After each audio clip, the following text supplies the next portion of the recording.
This regular meeting of the Chula Vista Elementary School District Board of Education is now in order. Welcome, everyone. All board members are present.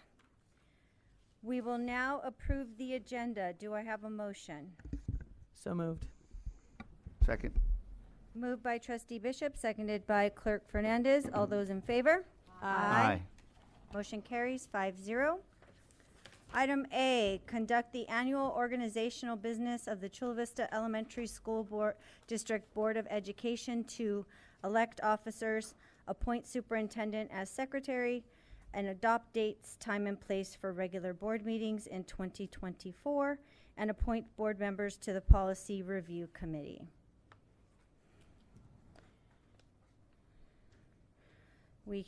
Item 1, officer election. Are you opening it up for discussion? For slate of officers, a board member may motion to present the slate for president, vice president, and clerk, or we can vote each office individually. I'd like to request a discussion over it so that might determine what route we take. Do we need to have a motion first? I'm sorry, are you asking if we are motioning for each individual or a whole slate of officers? That's the item, Okay. yes. So typically, what we've done is that there's been a slate, right? Or if it's contested, then we'll do offices, right? So we'll nominate so-and-so for this office, so-and-so for this other office. Now, you're asking to discuss...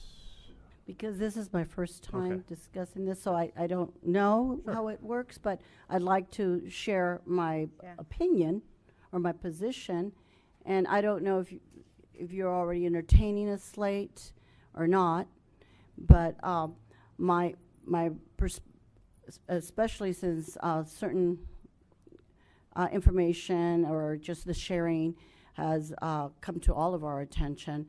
Number one, we know that Trustee Lucio Ugarte and Trustee Kay Bishop are both running, for a re-election. And we also know that Mr. Trustee Cesar Fernandez is running for Chula Vista City Council. I'm of the opinion that those three should not hold the president or VP position. Number one, any three of these that might be the president controls the agenda.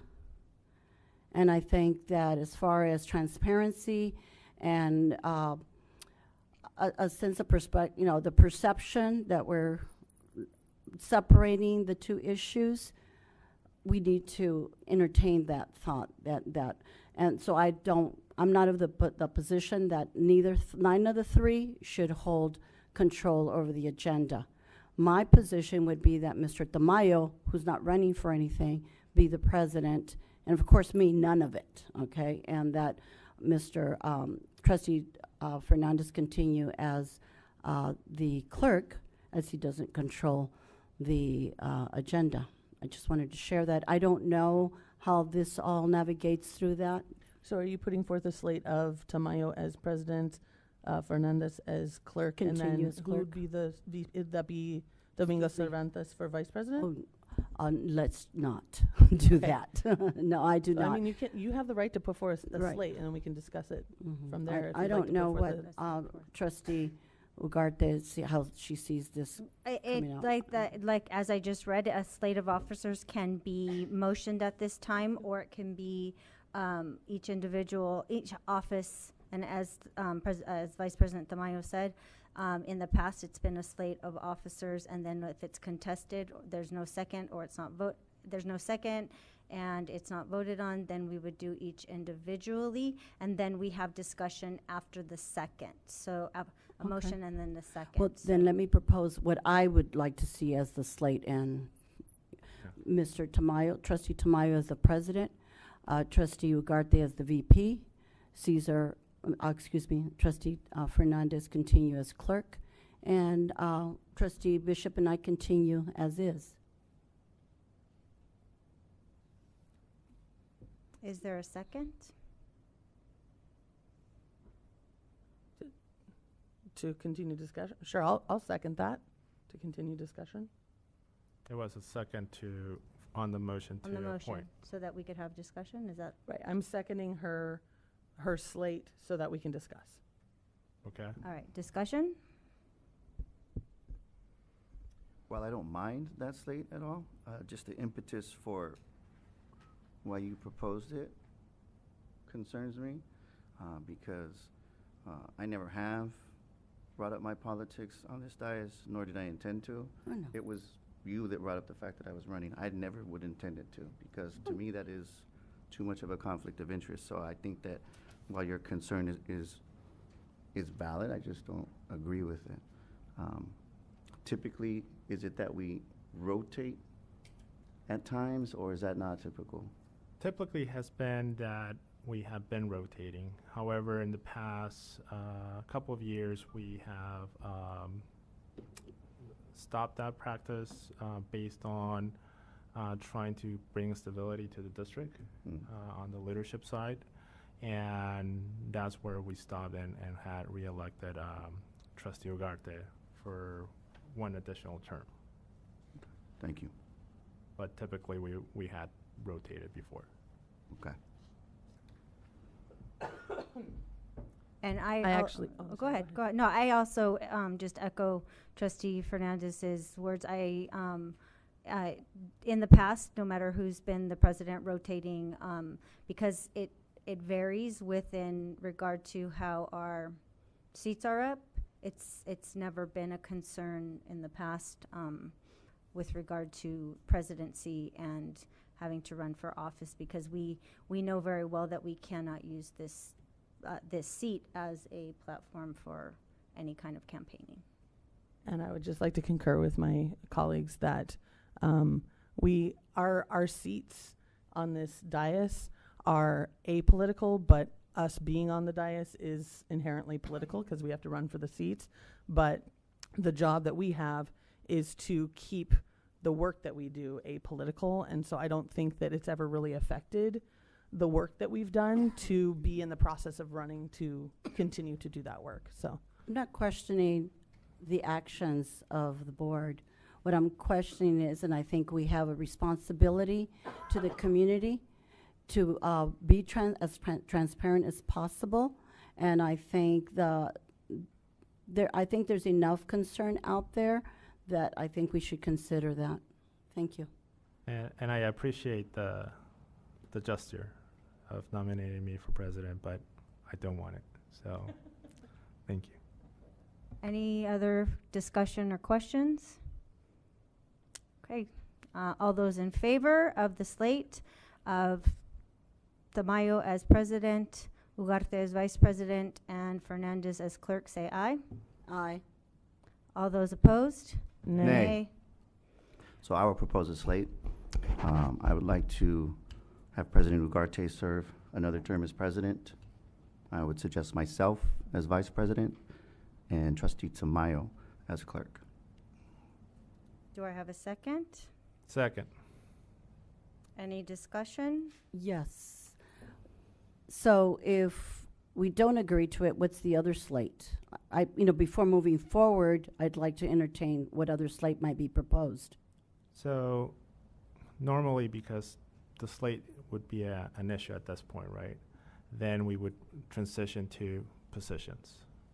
That would be my recommendation. Positions, what does that mean by So Individuals. you nominate so-and-so for president, so-and-so for vice president, so-and-so for individual, right? So we vote on president, and then whatever happens, and then, okay, this person for vice president. We take a vote. If there's not enough Right. votes here. So we all know that more than likely, since you're refusing the president one, that refusing Kate the and I will not count. So I'll still say nay.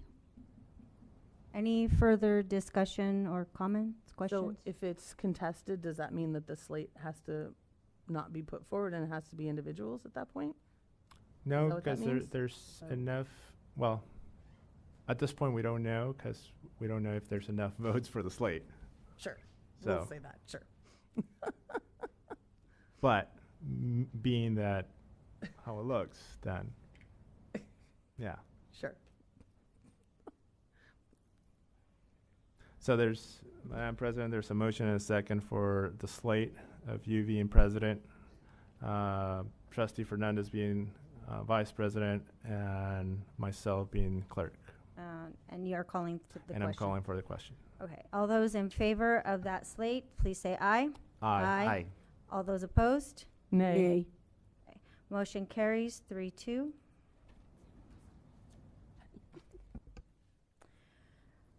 Appointment of the superintendent as secretary. We need a motion to appoint the superintendent as the secretary of the board. Do I have a motion? Motion. Second.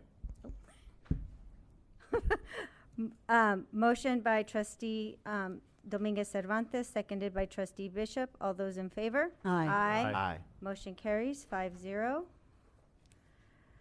And to our next item, adopting the dates, time, and place for the regular board meetings in 2024.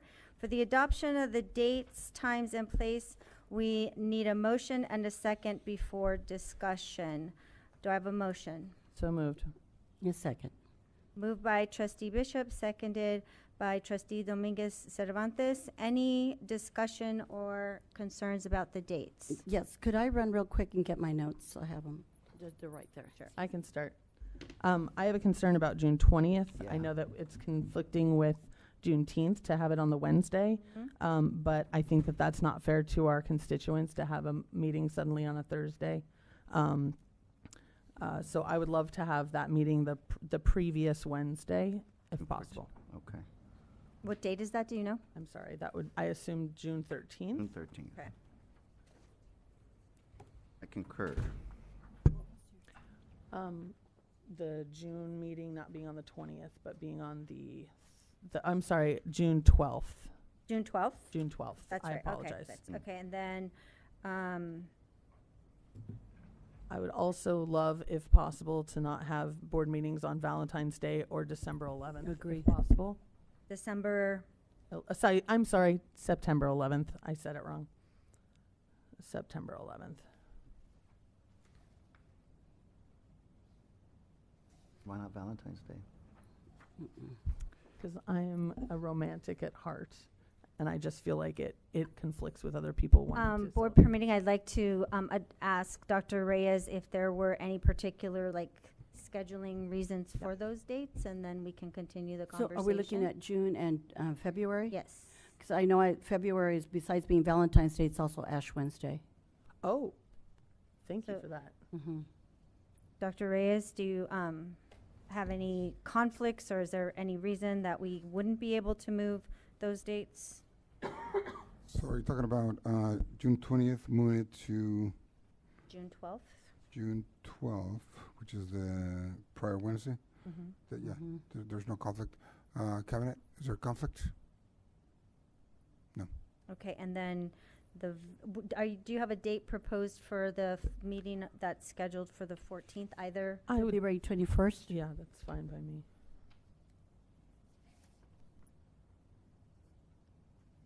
Cabinet, any conflicts? Yes, That was June? No, this is- February. February 21st. So conflicts with June? No. What about February 21st? Okay, and then the last one, that trustee Bishop mentioned, September 18th, to please. September 18th? Yes. Is that one? Have an issue. Yeah. That's an issue because there's the unaudited financial statements are due by September 15th. So then September 4th? Well, Is that enough time? That no, enough time that's for going to you? be too close. Too close to Too go. close for us to be able to. Yeah, we may not be able to move All that right. one, and I know that one does have to do with our financial Yeah, that would be reporting. too close. Okay. I was also looking at March 20th. Why not March 20th? It would be the third Wednesday, So especially since we're moving February to the 21st. We're moving it a week later. So the issue with that one is that we have to, if we have to serve any notices, They have to be done, By board March approved prior to March 15th, by March 15th. Okay. Okay, so we had a motion to adopt the dates, and now we need an amendment to that motion. I move that we amend the, which was it, the June February. 20th?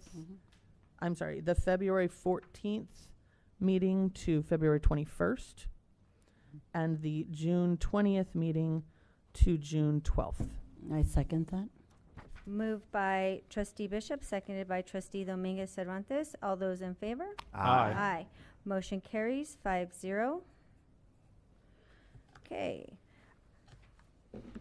Appointing board members to Policy Review Committee. To appoint board members to the Policy Review Committee, a board member motions to nominate to the committee.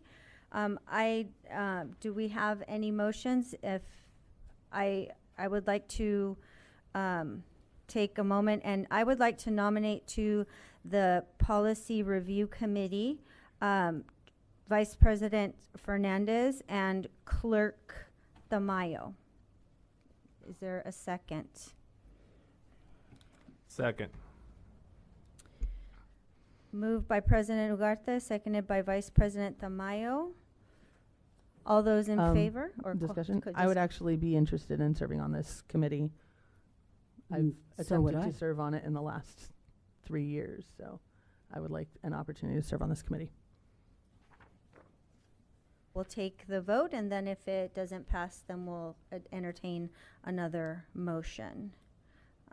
Any other, and you'd said you would also like to. Yes, I expressed that interest last year in December, and I must have misunderstood something in the way. Thought it was supposed to support trustee VP Tamayo. All right. The motion on the floor is to have Clerk Fernandez and Vice President Tamayo serve on the Policy Review Committee. All those in favor? Aye. All those opposed? Nay. Any abstentions? Clerk Fernandez, did you vote in favor? I said aye. So motion carries 3-0. Or 3-2, 3-2. sorry. I can't count today. 3-2.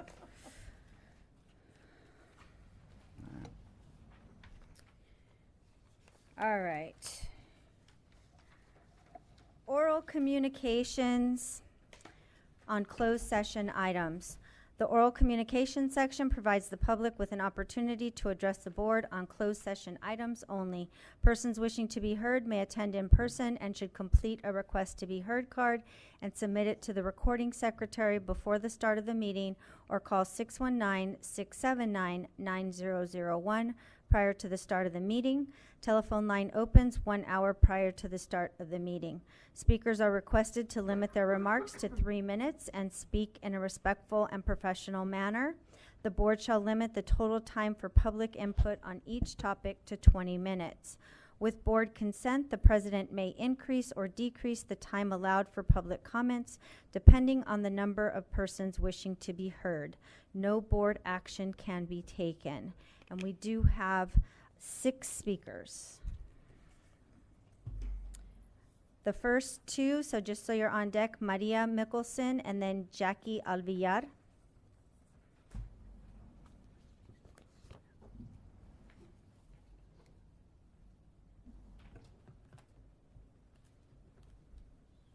Good afternoon. I was wondering if I could use my colleagues' minutes, their oral cards? No? Okay. Good afternoon. I am Maria Mickelson. I'm sure you know my name by now, although I would have much rather been known for my creativity, work ethic, or the love and commitment to making my students, coworkers, and community members feel seen and loved.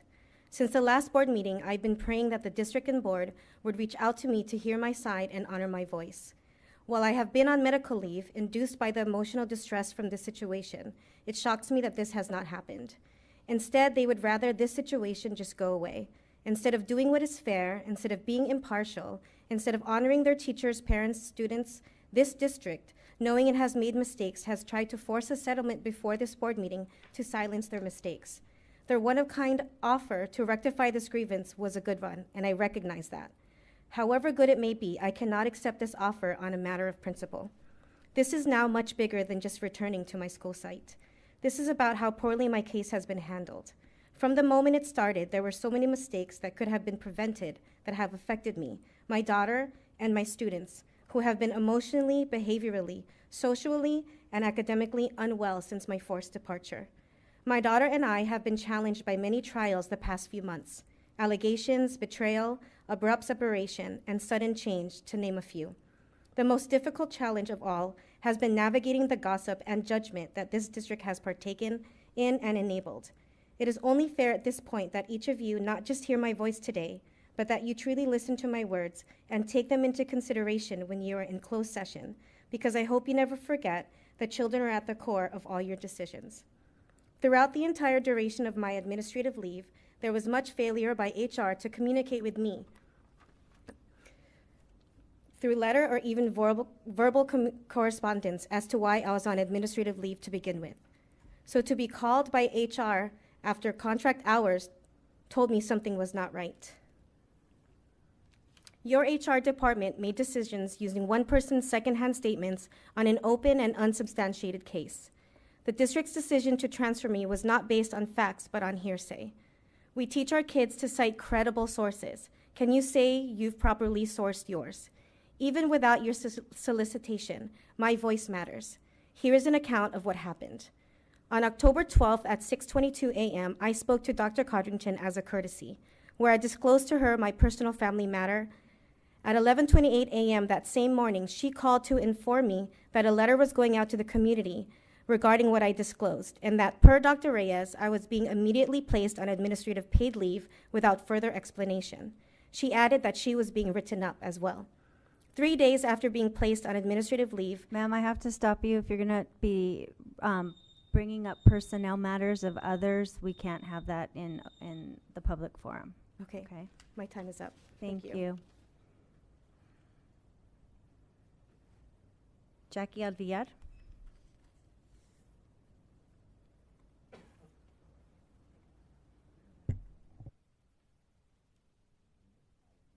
Jackie, will you be speaking? Alvillar. She's not here. Okay. Courtney Princell.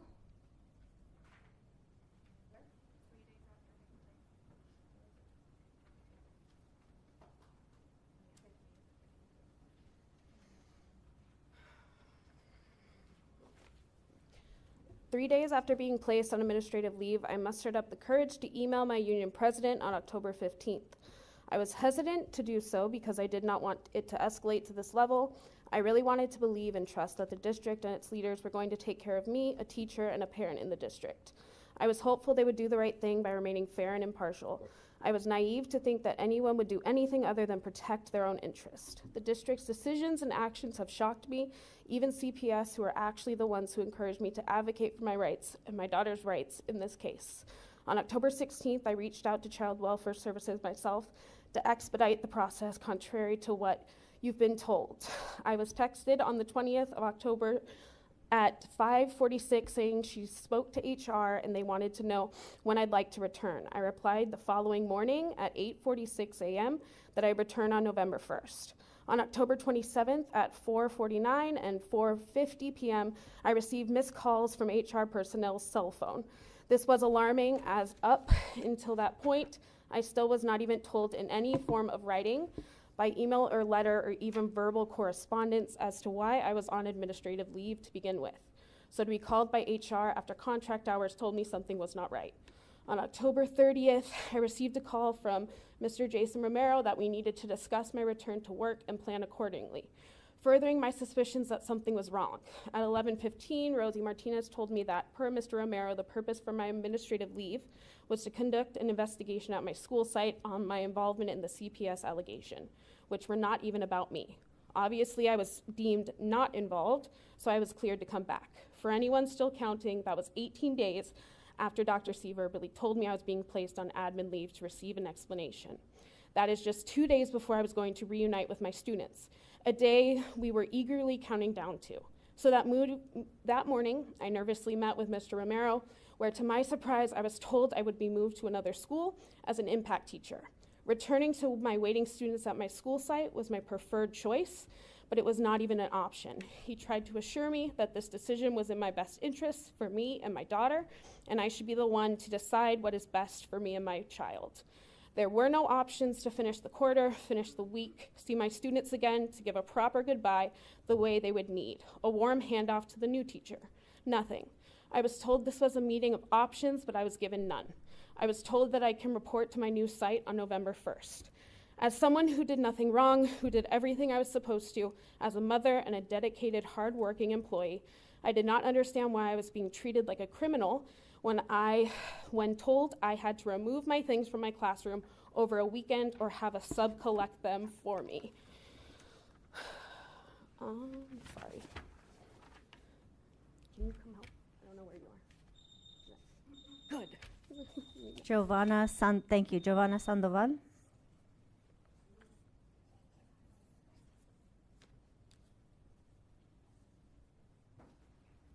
Good afternoon. I will continue. I was devastated, blindsided, betrayal, heartbroken, so I cried. I cried while everyone in attendance told me that it was best for me. I cried while I was envisioning all my students' faces in our classroom. My students have, and I have an Ohana motto. Ohana means family. Family means no one gets left behind or forgotten. I wonder why I was given no other choice but to leave my students behind. Why was the district allowing my students, your students, to feel left behind and forgotten? On October 31st, I submitted a doctor's note for the stress leave, and the following day, November 1st, the day I was supposed to be back with my students, I received a phone call from the principal where she disclosed that to me that Mr. Romero described me as a disval in the HR meeting, and that it shows I'm not in the position to come back to Jeffers. Imagine that I'm so dedicated to my students that this is the reason I cannot come back. While I don't know who or what to believe anymore. Why is my appearance relevant? And why wouldn't I disval considering what the district was putting me through, in addition to what they knew I was already experiencing in my personal life? I hope I don't look disval today. On Veterans Day, November 10th, I received a text from the principal to call her, where she told me the district was concerned with parents showing up to the boarding meeting, so they will fill my position by Monday in hopes to prevent parents from coming to the board meeting. That Monday, the staff and parents received a letter introducing their new second grade teacher. Many staff members were confused. Parents were upset, as now they will have to break the news to their child while not even knowing what was happening. Despite some her say, I did nothing to rally or rile up the parents. Another reason you say I cannot return to Jeffers. The parents felt unheard, disregarded, and there was a lack of consideration for them and their children. The parents of Jeffers are amazing adults and advocates of their own. They surely don't and never needed me to tell them what to do or make them do anything. The only instructing and directing I do are to my students and child. I am completely humbled by the support the Jeffers community has given me. CVESD claims to value social-emotional well-being, yet you're fine with your executive director's cabinet criticizing and railroading overworked, selfless, and supported teachers. You're fine with administrators not only sharing confidential information with several others on staff, but also embellishing that information and then later blaming the child victim for why the details of her allegations were spread around, when she never even stepped foot back at Jeffers following the report. And you're fine with traumatizing my 23 students with abandonment. It may be just be 23 of the 1,000 of the students you have, but those 23 matter. They matter to me. They have always been my reason for this fight. They need to know I would never leave them if I had the choice.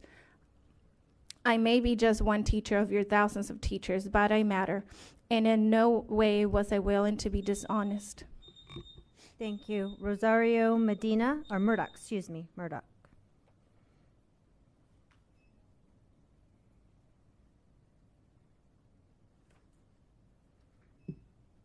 In no way was I willing to be dishonest with the parents about my exit. I simply told them the truth, that I was being transferred.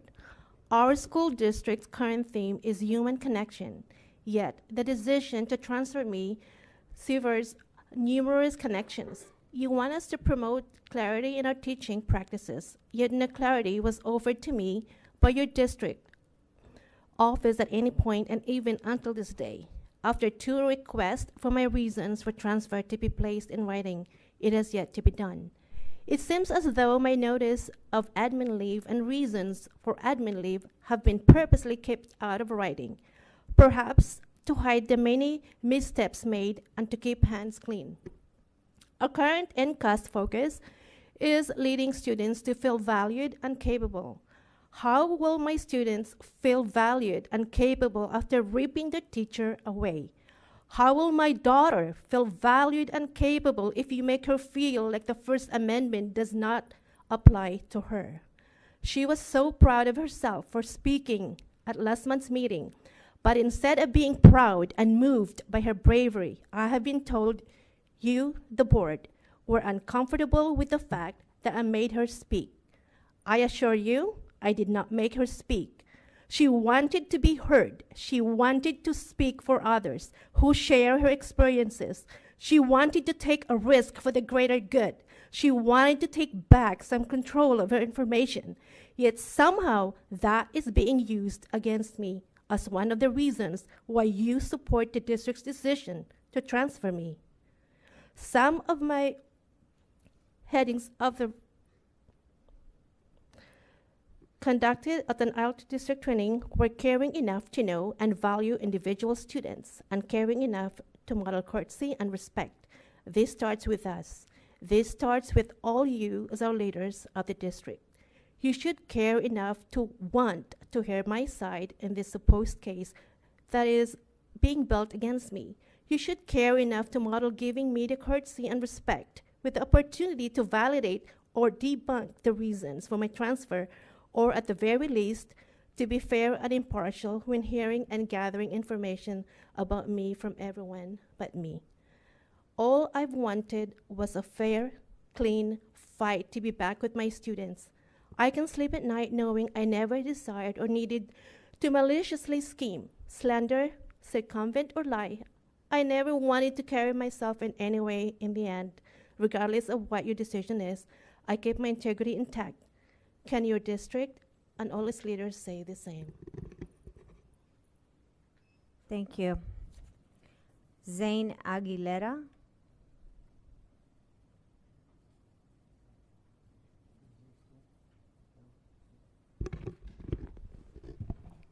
Hi, my name is Zane Aguilera. Hold on, Zane. There you go. Hi, my name is Zane Aguilera, and I'm here for my aunt's rights to stay at Florio Jeffers with me and her students who want her to come back. So please make a decision to allow my aunt, Miss Mickelson, to come back. Thank you, Zane. There are no more speakers.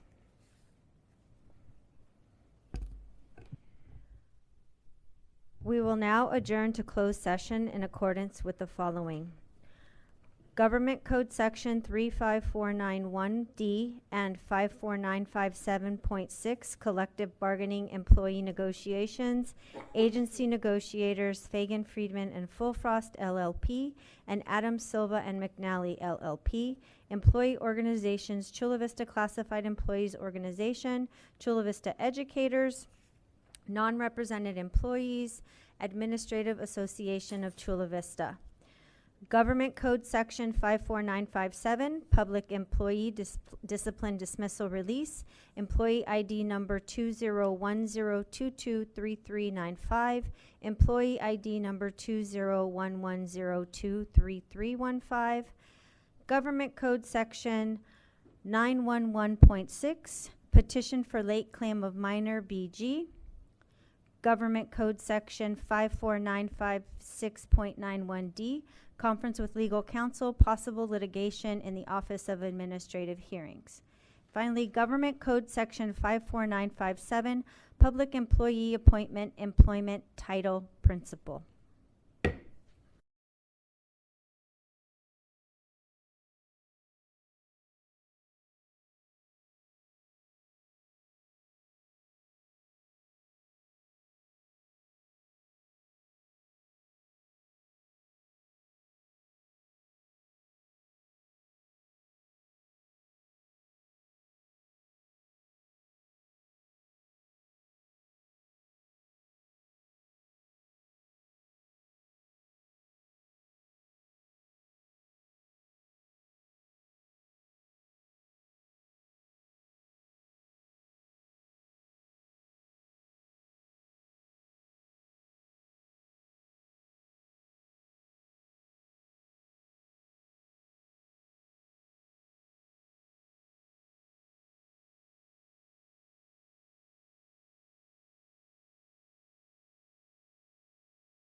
Session announcements will be made by Clerk Tamayo.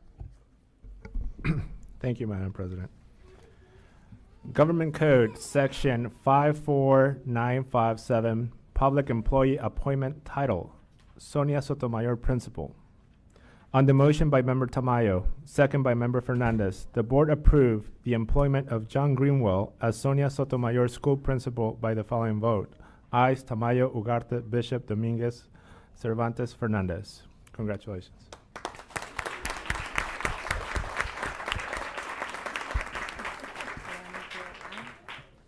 Government Code, Section 54957, Public Employee Discipline Dismissal Release. Employee number 2010-22-3395. On the motion of Member Bishop, second by Member Dominguez Cervantes, the board accepted the settlement agreement by the following vote. Ayes, Bishop, Dominguez Cervantes, Ugarte, Neos, Fernandez, Tamayo. Government Code, Section 54957, Public Employee Discipline Dismissal Release. Employee number 2011-02-3315. On the motion of Member Tamayo, second by Member Bishop, the board adopted the last settlement agreement offer by the vote of Tamayo yes, Ugarte yes, Fernandez yes, Bishop yes, Dominguez Cervantes yes. Government Code Section 911.6, Petition for Late Claim of Minor B.G. On the motion by Member Fernandez, second by Member Tamayo, the board voted unanimously to grant the late claim of minor B.G. by the following vote. Ayes, Fernandez, Bishop, Dominguez Cervantes, Tamayo, Ugarte. And that is all I have to report. Thank you.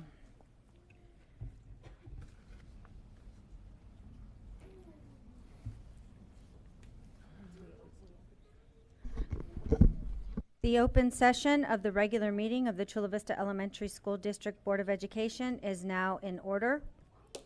Welcome, everyone.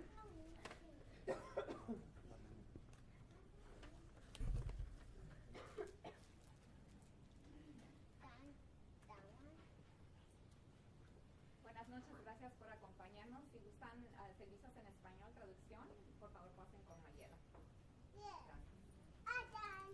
Thank you. We will now have the Pledge of Allegiance.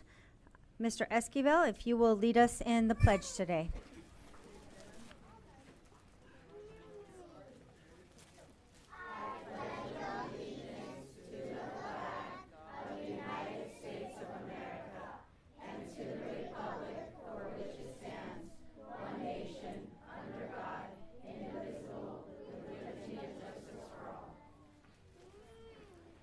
Thank you. That was a good job. We will now approve the agenda. Do I have a motion to approve the agenda with flexibility? Motion. I move to, oh, sorry. I move to approve the agenda with flexibility. I second. Moved by Trustee Bishop, seconded by Trustee Dominguez Cervantes to approve the agenda with flexibility. All those in favor? Aye. Aye. Motion carries 5-0. And that flexibility, I'm going to ask that we move 10B to just after 7C and before 8A. Madam President, may I make an additional request? Mm-hmm. Are we able to move any comments from children to the front of the agenda as well? I think we can manage that. I just would need to know it's not delineated who is a child and on the slip, so it doesn't say. Is there a way to determine that? Okay. Okay, thank you. Thank you. Okay, thank you for that. Special recognition awards and honors. Presentation of district winners of the holiday greeting card competition. Dr. Reyes.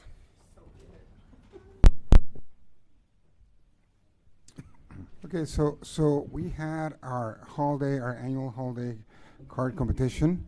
We just finished, and we had many different submissions from many different students, and then we had a panel that went around and looked at all the different cards, and they selected the top 3 cards, which we're looking at.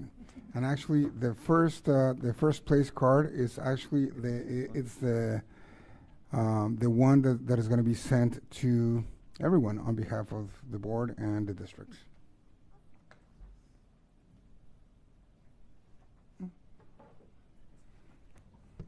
These are all amazing. They look professional. Ms. Carroll? Okay, so on behalf of the Board of Education, the president will acknowledge the first, second, and third place winners with certificates of recognition and checks. So our first place winner is Harper Murdoch from Veterans.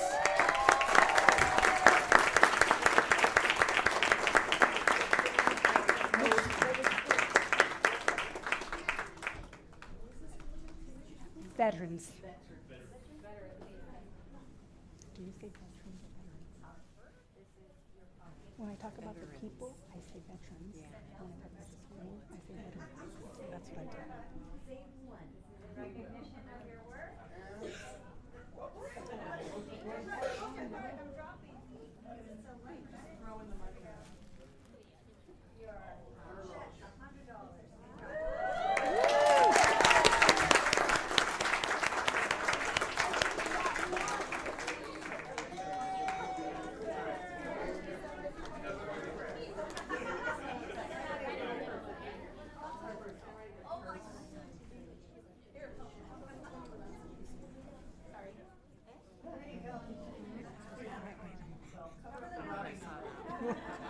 Whoopsie. Really gonna lose that one. Mhm.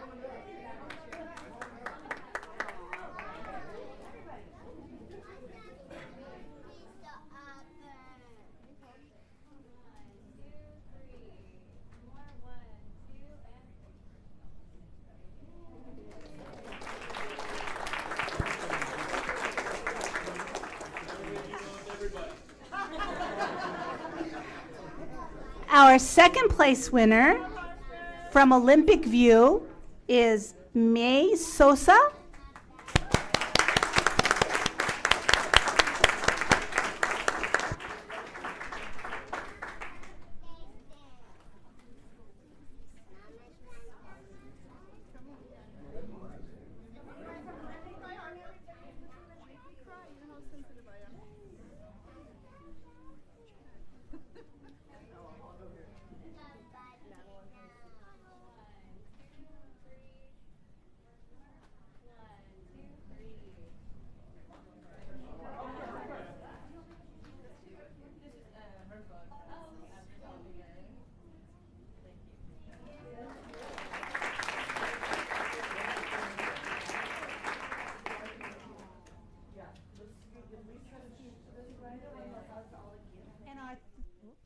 And our third place winner from Hedenkamp School, Ariana Tantra.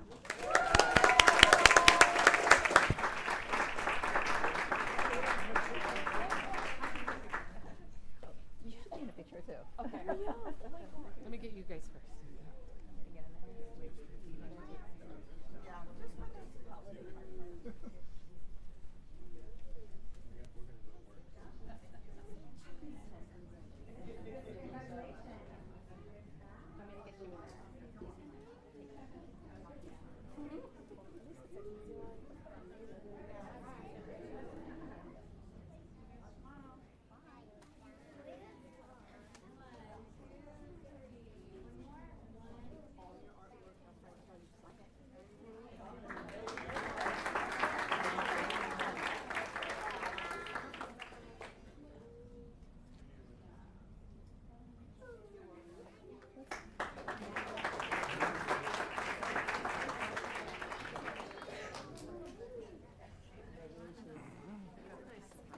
Yes.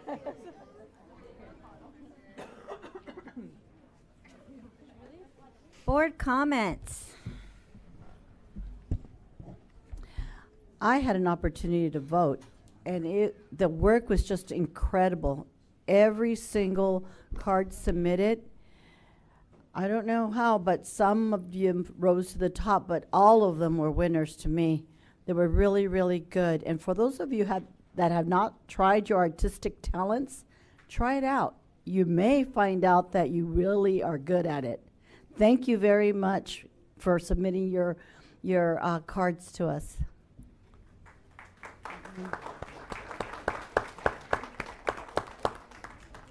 I was unable to get to vote because I was elsewhere, but I got no less than 6 people reach out to me from the social media post that had the 3 winning card photos, and they were like, how is that even possible that those are elementary school kids? The artwork is absolutely breathtaking.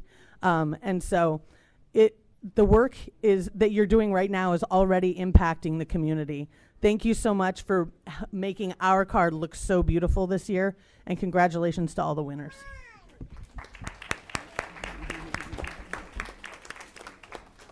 Every year I'm amazed. This is my 9th year looking at different cards, and the quality, it's amazing that our kids are displaying, and it just shows that they're very creative, they're innovative thinkers.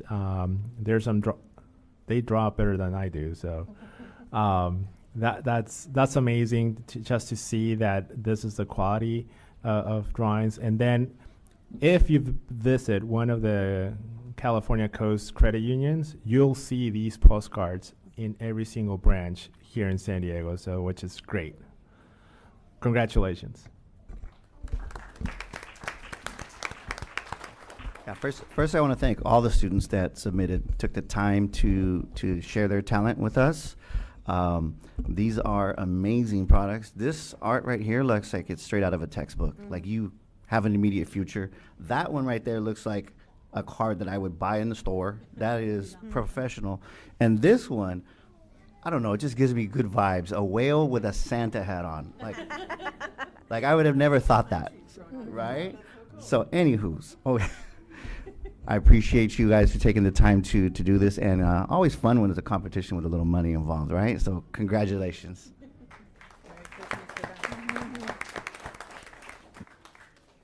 What a difficult job to judge and be able to choose just one card that was our favorite, but I would be proud to send all of these cards out. An amazing job, and as everyone here said, just such a professional quality. So congratulations, and thank you to everyone who participated in this year's card competition.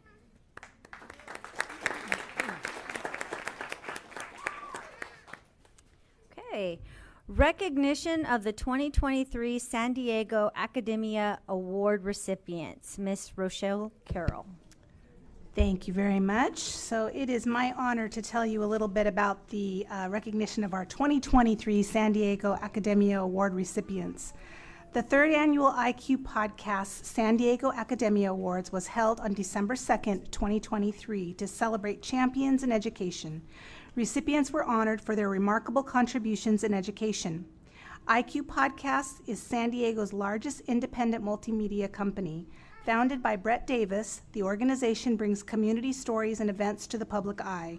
The San Diego Academia Awards serves as a unique platform to unite San Diego's influential leaders, educators, and diverse community members, all joining forces to acknowledge and appreciate the outstanding efforts of our local educators. The Chula Vista Elementary School District was honored this year with awards going to Superintendent of the Year, Secretary of the Year, Custodian of the Year, and Cafeteria Team of the Year. So tonight, on behalf of the Board of Education, the President will acknowledge the founder of IQ Podcasts, Brett Davis and Sarah Morga, who unfortunately were not able to join us this evening, along with honorees Dr. Eduardo Reyes, Ms. Patricia Montoy, Mr. Oscar Carrillo, Ms. Adcelia Luki, Ms. Irma Nieto and Ms. Cristina Salazar with certificates of recognition. So let's give them a big hand. And how about if we start with our cafeteria team? So our OTI cafeteria team, please come on up for recognition.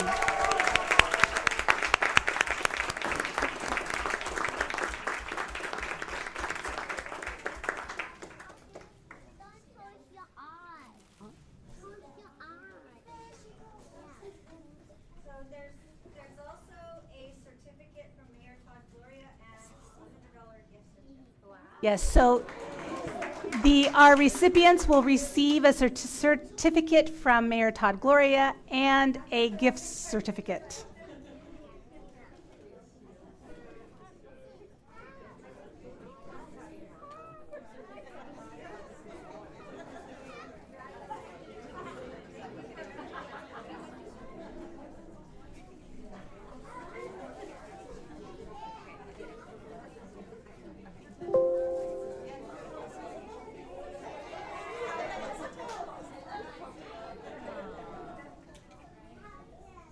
Okay, we got it. What do you want to do with it?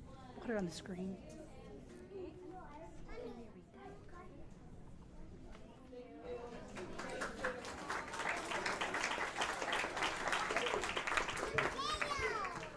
All right. And next, we'd like to call up Miss Patricia Montoy from Harborside School, Secretary of the Year.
All right, and next, we'd like to recognize from Fahariel Jeffers, Custodian of the Year, Oscar Carrillo.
Okay, and last but not least, we'd like to recognize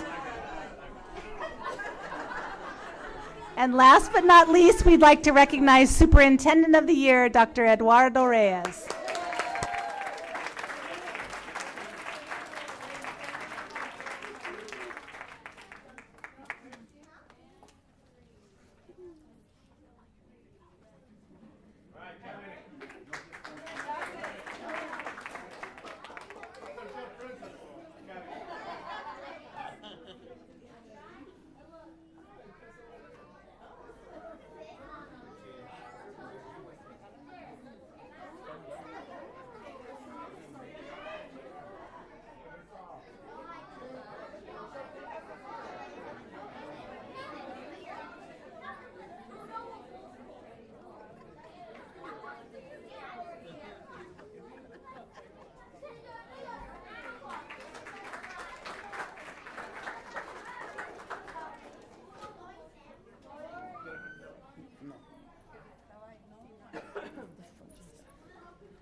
board comments? Congratulations to every single one of you. You represent our organization, our district well. Others see it, and that's why you were recognized as well. Thank you very much.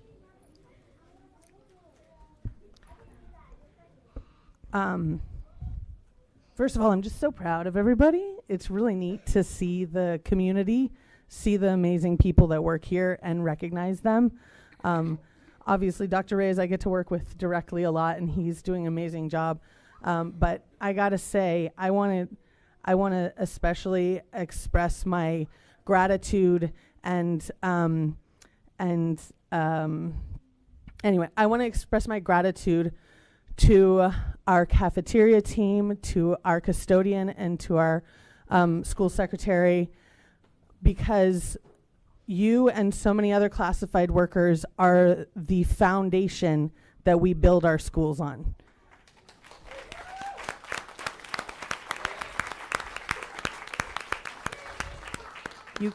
You care for our children with such love and grace, and we appreciate you every day.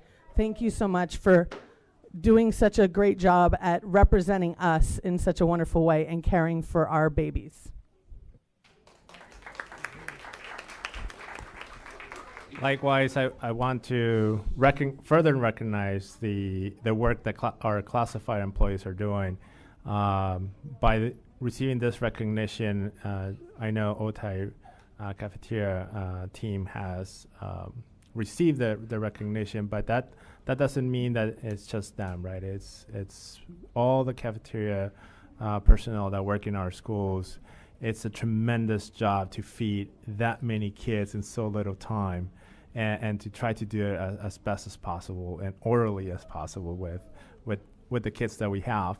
The custodial team, we recognize one out of many that keep our campuses clean, that help provide some level of security and other duties as assigned, right?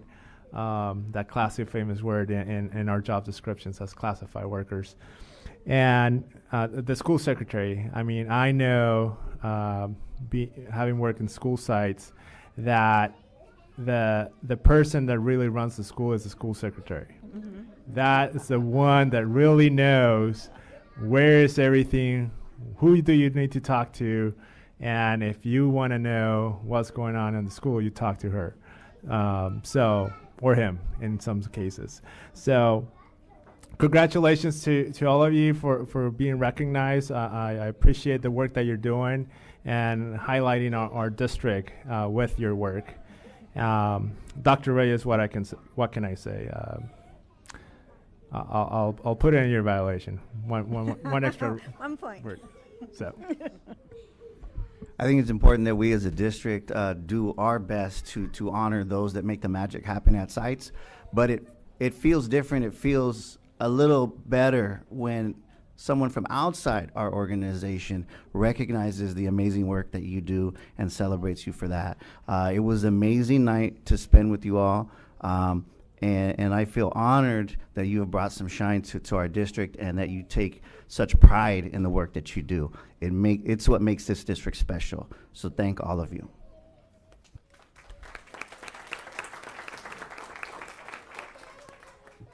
I want to echo everything that was said, and including what a fun night and what an appropriate award. Champions of Education.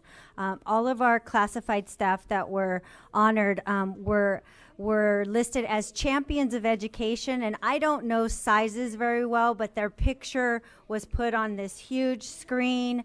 What a fun time to spend with our staff and their families, celebrating the work that you do every day. And as everyone said, all of those pieces come together so that all of our students can have the best day possible every day that they go to school. And so we are very grateful for everything that you do, and we honor you. And we're glad that, as my colleague said, an outside agency recognizes you as well. And Dr. Reyes, keep up the good work. Thank you.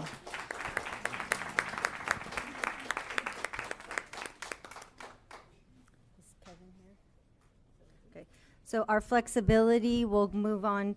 We need to 7C. Sorry, I am jumping ahead. Recognition of aspiring administrators academy participants. Mr. Romero. President Ugarte, Governing Board, and our Superintendent. It's with pleasure tonight that I introduce our aspiring administrator participants. 2023 was our inaugural year for our Aspiring Administrator Academy.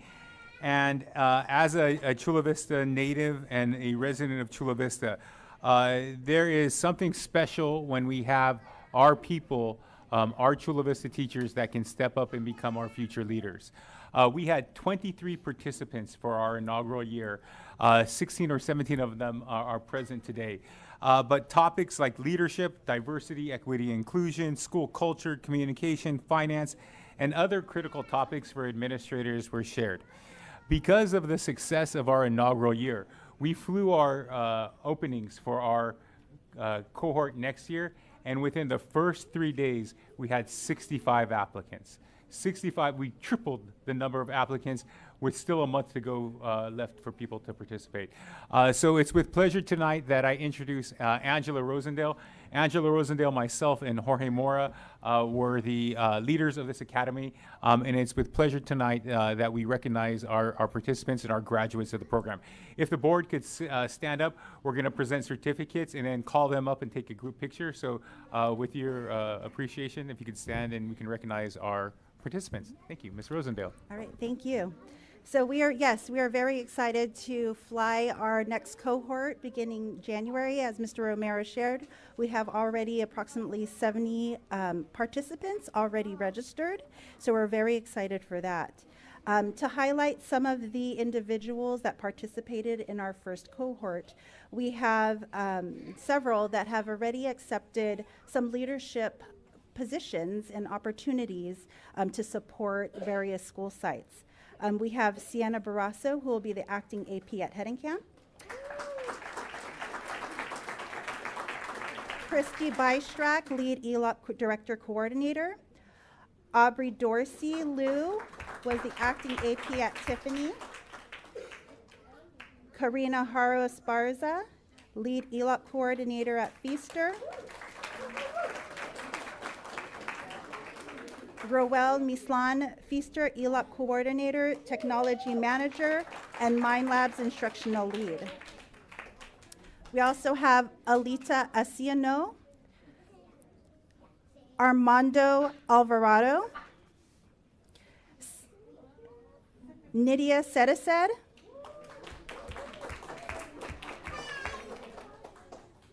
Danita Cooper Simpson,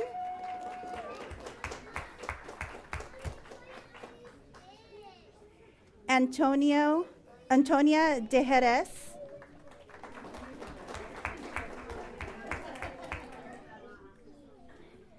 Jacqueline Gracia,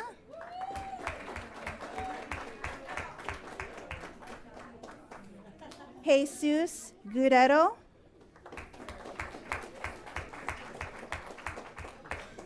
Sue Guerrero,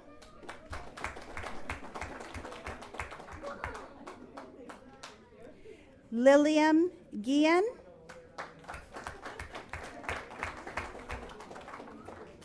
Janice Gutierrez, Karina Haro Esparza, Nicholas Henriquez,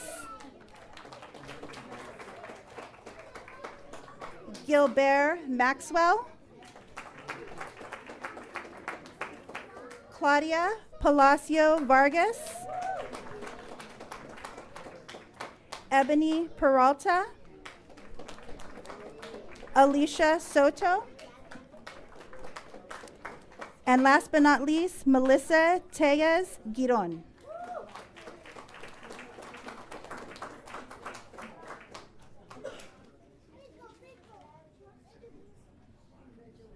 And Christy Bystrack.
Board comments?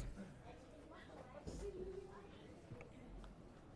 you want to comment? Yes. Thank you. Thank you for your dedication in pursuing that next step that you're going to be walking into. You're refining your skills, your knowledge, adding to your resume. Thank you very much. We're excited to see and follow your journey. Thank you very much. And congratulations.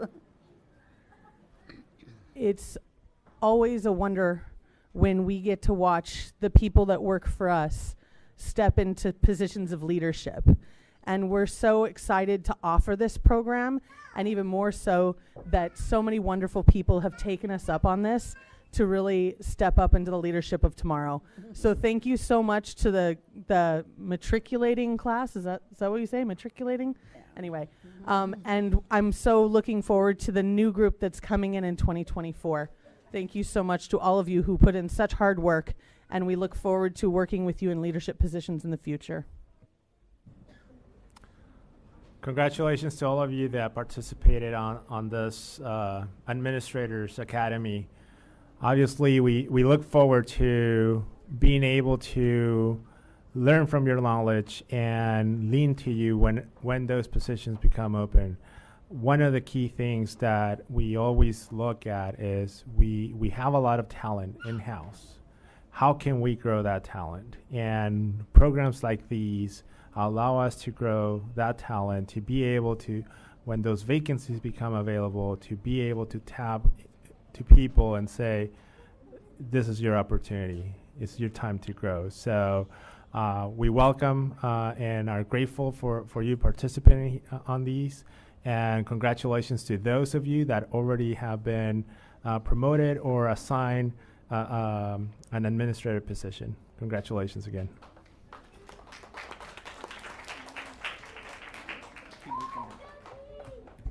First off, I want to thank those that took the time out of their evening to show up tonight. I always appreciate it when folks use their personal time for good reasons. And for those of you, when you get your job as admin, you're likely going to have less personal time. Congratulations. I also want to say that in a time where districts are struggling to find employees at all levels, I really appreciate that this many people stepped up and are looking for leadership at a different scope. So congratulations and thank you again. I also want to thank all of you who took the time to grow as educators and challenge yourselves for this new role. And hopefully we are developing and growing the future leaders of our district and ensuring that we have a continued, as Mr. Romero says, place to be, because that's Chula Vista. So thank you very much and congratulations.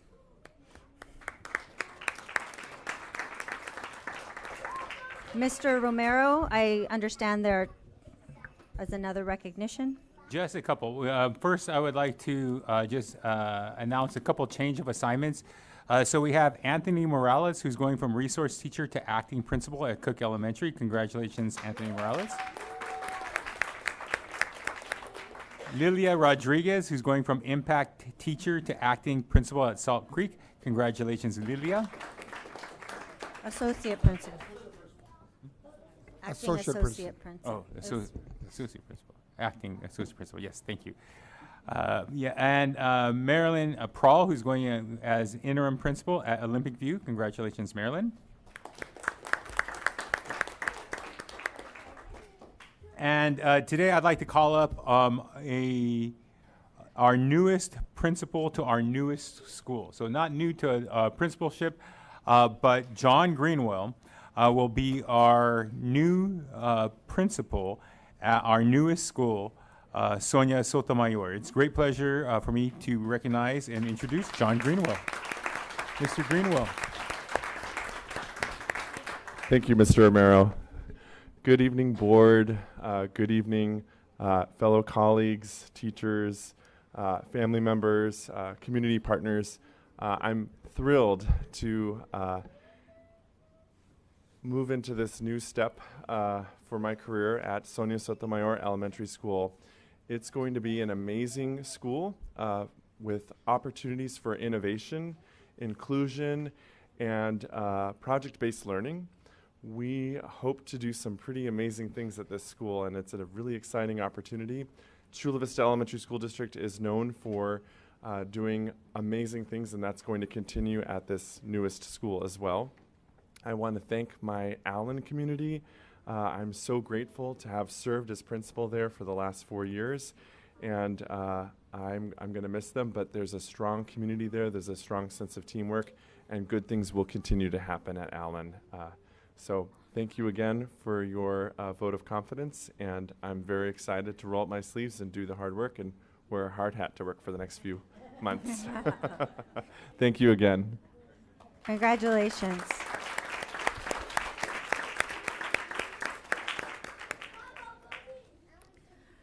Okay, as we move the agenda with flexibility, we are now moving to item 10B, Capital Advisors Group, LLC, Legislative and Budget Update.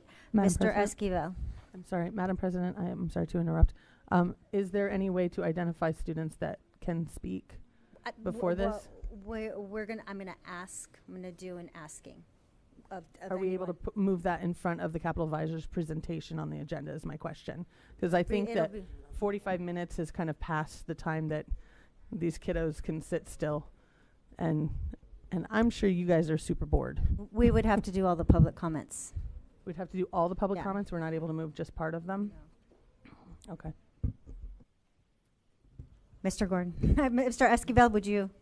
Thank you, President Ugarte. Tonight we have Mr. Kevin Gordon, President and CEO of Capital Advisors, here to provide us some information goings on in Washington, D.C. and Sacramento on legislative and budget updates. Mr. Gordon. Great, thank you, Madam President, Superintendent, members of the board. I know that means I need to be brief because these little guys need to get out of here. It's so incredible to see all these beautiful faces and also the great work that you guys are doing.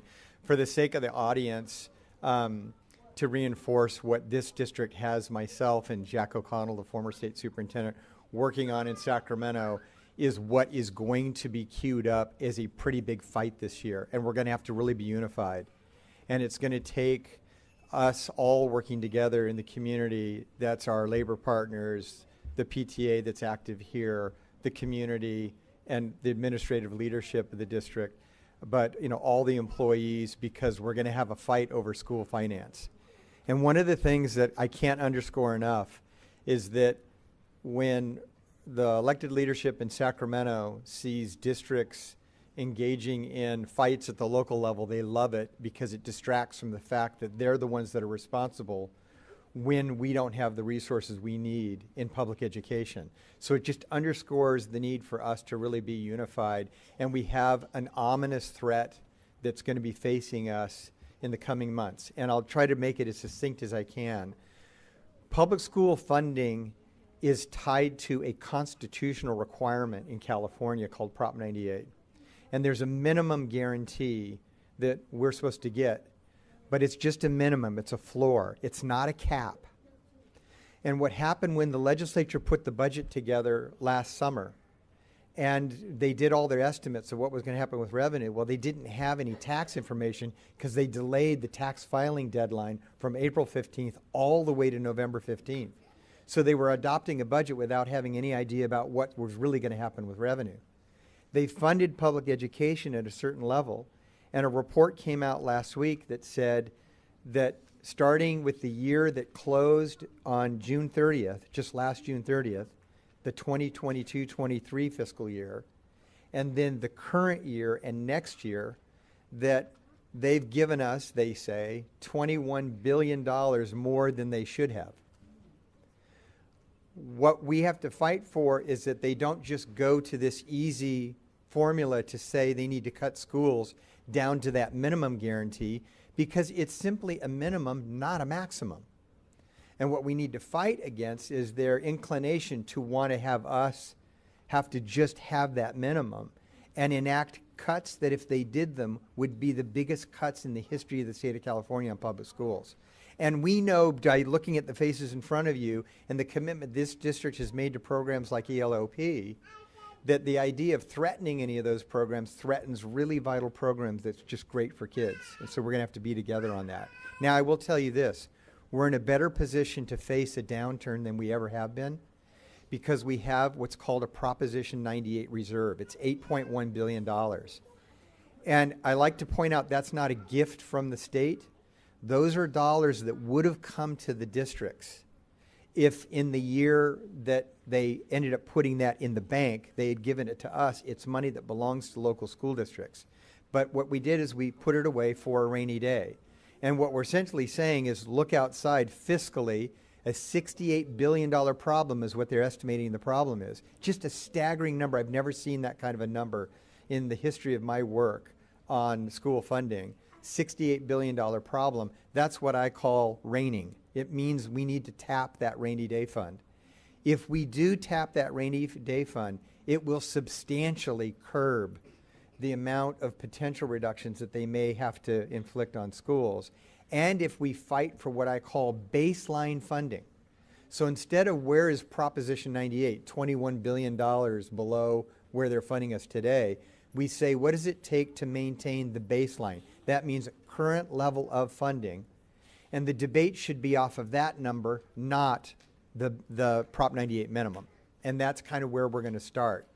I will tell you I'm optimistic because of the legislative analyst's recent report. The legislative analyst is the nonpartisan advisor to the legislature. And in prior years, they've always advocated just cut schools down to the minimum.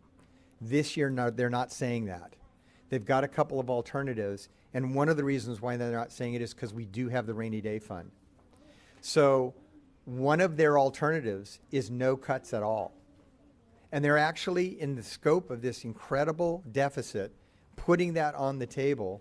And I think it needs to be there because of the significance of the investments the state has made in universal meals, in TK, in the expanded learning opportunity program. Some of those things, the gossip at the Capitol building, are the places some people are saying we need to go look at for potential reductions. This district, unlike so many districts, has made a deep commitment to ELOP. You guys are actually implementing, you're ready to do it. What I would suggest is if they want to try to score some savings on that program, they ought to do it with the districts that are not ready or committed to the program. But any district like this one that is committed, you don't touch. And they'll still be able to score some savings on that program without hurting Chula Vista. And so that's kind of a little taste of what we're up against. So we will keep you abreast of what's going on. We don't have the roadmap yet from the governor, which will be introduced on January 10th. When we get that proposal, then we're going to really see crystallize what kind of a fight we may be up against. There is some potential the governor ends up taking the road that we don't want to do any cuts to public education. The reason why I have my doubts about it is because you can't have a $68 billion problem. Schools are 40% of the budget. It's going to be very hard for them to balance that whole budget on the non-school side of the budget. The other concern that we should all have as a community is that there are cuts that are probably going to get proposed to programs on the non-school side of the budget that actually hurt our families, the very families and the children that go to this school district. So we're going to have to be watching out for the education programs, but we're going to have to be watching out for those programs that deal with the well-being of our kids, mental health issues, a lot of other issues that we've really stepped up in the last couple of years to try to address. But one thing for sure is that as we go into a difficult budget, we were already facing certain challenges. Declining enrollment is an issue. Increased costs for all kinds of things. The lack of the states stepping up and paying for the mandates that they've put on this district for STRS and PERS obligations, and the list goes on. We were already going to have those problems. You layer on any kind of potential cuts, it just makes the situation that much worse. So after 12 years of economic growth the state has had, unfortunately they've gotten themselves into a situation, and what we need to do is try to argue vociferously that our kids should not be the ones that pay the price for some of the mistakes that are being made up there.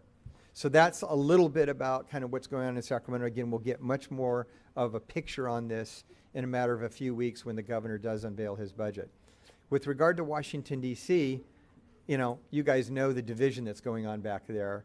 And as advocates for public education, there were cuts that were proposed by the majority in Congress that were very, very deep, incredibly deep. The deepest cuts we've ever seen proposed to public education in my entire career were being proposed by the current majority in Congress.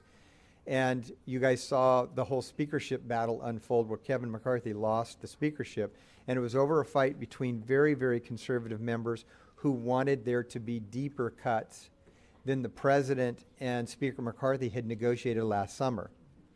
So what's happened now is the new speaker has reverted back to the position, maybe we ought not be doing those really deep cuts. Maybe we need to abide by the deal that was struck during the summer with the president. That's where the current speaker is. Even though that's what got the last guy dumped, that's where the current speaker is. So now they're having trouble agreeing because Democrats in the House of Representatives and even some Republicans in the Senate think we actually ought to be putting a little more money into some programs, including education, and there's a stalemate. The great thing about a stalemate in Washington, D.C. is you don't get cuts. If they can't agree, you get the budget from the prior year. Mm-hmm. So in some ways, we're kind of happy that they can't quite agree because they can't agree on cutting us, which is a nice thing. Would we want them to give us more money? Of course. But in this environment, right now, we're sort of winning on a temporary basis. We'll see what happens, but we're going to have to keep the fight up. This district rolled up its sleeves, and we've talked about this before, but went back to Washington, D.C. You guys have become real advocates for the kids of this community by making sure that our members of Congress know about this. The last thing I'll mention that's incredibly good news, particularly in light of what's going on at the state level, is that our Assembly member, David Alvarez, has been named the chairman of the Education Budget Subcommittee in the State Assembly. He is going to be one of the guys that's going to be looking out for your interests, and he's over the entire education budget. So when we go into what will be major surgery, we've got a good surgeon. We've got a guy that's going to be on our side in terms of this community with us, and we're really looking forward to having him with us. So I'm going to stop there, see if you guys have any questions, and happy to answer anything you might have. We have no speakers on this topic. Do we have any questions from the board? I do. Thank you for the presentation. You bet. So one of the threats that you see kind of the cloud over us are the ELOP. Correct.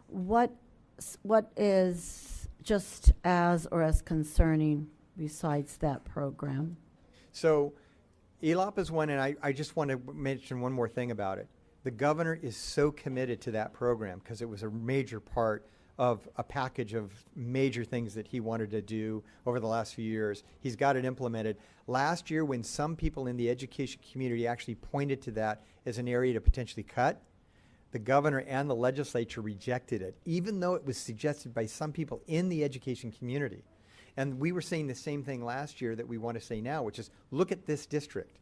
Is if you decide you're just going to do a one-size-fits-all and cut a program where in some districts we're actually making it work, it's a big mistake. So yes, it's threatened. But in addition to that, one of the other programs that was mentioned by the nonpartisan legislative analysts is the governor's signature Community Schools Initiative. And that has almost $4 billion of commitment by the state in it. A huge amount of that money has not been even distributed yet. So one of the reasons why the legislative analyst has their eyes on that as a recommendation is because if they cut it, it wouldn't be a cut that districts would actually feel right away because they've never received the money. But there's some incredibly important purposes of that program and the money. And I think it's going to be hard to get the governor and the legislature to go along with reductions to that program. But again, they've got to find the money somewhere. Right. So it is probably going to be on the list. There's another thing that the legislative analyst mentioned that I think it's not that vulnerable, and it's subject to an agreement that was already made by the governor, and it has to do with a parity agreement on compensation to our staff that work with preschools so that they can start earning money on parity with other teachers. That agreement was struck. It's a pretty pricey agreement, has not gone into effect yet, but the legislative analyst said, do we need to do that? Look what the price tag is on that. Obviously, that directly connects to the one thing you guys just mentioned in the last presentation, which is we have people that are willing to make a commitment to our kids in our communities, and we've got a staffing shortage. So when we have people that are willing to make that commitment, one of the things you have to do is pay for it. And I know that you guys get this, and I know you've really underscored it with me as you've asked me to look out for the interest of not just the district, but our labor partners when we go to Sacramento. So that is of concern. I'm not sure where that will end up. The final issue that we should all be concerned about is a school bond on the ballot for school construction and modernization. Every ballot measure that goes on before the voters, and if it passes, creates debt obligation to the state that they have to pay off out of the non-school side of the budget, which is the part of the budget that's hurting. What we're hoping is that this crisis doesn't diminish their interest in placing a bond measure before the voters, which is the current plan to do that in November. The negotiations are still underway on that, but that would be another area that we need to watch real carefully, because obviously we need to get every dime we can on modernization, new construction in California's public schools. Thank you. You bet. Thank you, Mr. Gordon. It's always good to get information from you. You make it very clear. I just have a kind of a question around how much is $68 billion compared to the rest of the budget? What does that actually look like overall? Yeah, so I mean, the budget is nearly a $250 billion budget. I mean, it's a really, really huge budget. So, I mean, you have to keep that in context. But to sort of give you an idea, that deficit, that hole in the budget, is about the same as all of the years of the Great Recession combined. Oof. It is a big problem. Now, again, while we have a Prop 98 school reserve of $8.1 billion, which is helpful, the total reserve is $24 billion. So they actually have some money on the non-98 side to help them too. We never had that before. That is a huge help that is going to minimize some of the damage. And as I mentioned, the legislative analyst has 3 plans. One that guts us, it takes us down to the rock bottom minimum, which would be awful. The other is no cuts at all, basically. It's baseline budget. The middle one basically says let's use all of that reserve in the first year, which has out-year implications, meaning that we would be subject to about $5 billion of cuts statewide to current year funding one time, and then no COLA next year, and the COLA is estimated to be 1.727%. We would have to forego those things. We as an ed community are going to have to think real hard about where we want to be on this. And the one thing I always say is we shouldn't negotiate with ourselves. We shouldn't say, well, wouldn't it be reasonable to go ahead and give something when we may be able to win the whole battle if the governor decides, like the top Republican in the state Senate says, we need to cut this out of everything but schools. It's very interesting for the Senate leader on the Republican side of the aisle to call out schools. It's going to challenge our friends, the Democrats and the governor, to say, where are you going to be on this? And again, I'm doubtful they're going to be able to balance the whole thing without schools, but it's going to be a fight worth fighting. So what I'm hearing is of the 3 options, right, that 1.7% COLA is not going to be funded in any of the 3. Is that correct? Actually, it is in one of the 3. In one of them, it's but funded 1.27% COLA. But I just going to be really honest with you, I have serious doubts we would see a COLA when everybody else is getting cut, right, including all employee groups across state government, local government, labor partners across all services, and then we would be held as the exception. It's going to be a tough fight, maybe a fight worth fighting. Again, I don't want us to negotiate with ourselves, but we do need to figure out, at some point we're going to have to figure out what is the right deal to make. But almost best case scenario is current funding. Correct. That would be unbelievable if we could get baseline funding. Wow. Yeah. Okay. You know what? I appreciate your info. I thank you very much. Sure. Thank you, Kevin, for the presentation. One of the things that it's amazing. It's $64 billion. It's 68. Sorry. Yeah. I was trying to say 4 billion already. 68 billion. It's going to be hard when education is 40% of the budget. Luckily, we do have some reserves. Do you think that the legislator could just take all the money, just not only to balance some of the cuts to education, but balance the rest of the budget and still have some cuts for education, even if they take all the Proposition 98 money? Yeah, the one scenario where they take all the Prop 98 money, it helps the non-98 side a lot. It means they have to cut the non-school part of the budget a lot less. Mm-hmm. Without it, they're going to really have to exact a lot more pain on that side of the budget. But it really comes down to the priorities. Look at the governor. Over the last few years, the major initiatives that he's put into his budget are largely in the education area. So we know that's where his heart is. One of the things that's frankly an advantage for all of us, guess what next year is? An election year. Right. They don't like cutting schools in election years. We need to take full advantage of that. They're not going to like facing an electorate where they've now just cut all their local schools. So, I do think, there's a very high likelihood we avoid them going to the rock bottom of Prop 98 because of that, and we're going to have to fight that good fight. But yes, the legislative analyst did point out that if you did indeed take the maximum amount of money you could take out of schools and totally be within the Constitution, Mm-hmm. it would be about a $16.9 billion cut to public schools, Okay. which is just crazy big cut. Right. Yeah. And it's amazing. I mean, one of the things that I have learned from Oscar throughout the years is that if you're going to do cuts, might as well start, even if they're small this year. Don't just kick it down Right. the next year. Don't keep kicking the can down Right. the road. Right. And I know that it's an election year next year, but I truly think that even though community schools is something that the governor's heart is, they do have a point. If the money has not been allocated, Yeah.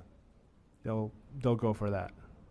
And then just to kind of give you a little comfort, because I tend to be a little optimistic about this plan that I recently saw, most of what the legislative analyst is proposing as their sort of compromise version is almost entirely money that did not go to districts yet. Yeah. Their whole idea of the $5 billion they need to recapture has not been gone to districts yet. There is one pot of money that we actually get in this district that I am concerned about, and it's the Learning Recovery Block Grant money we got this last year.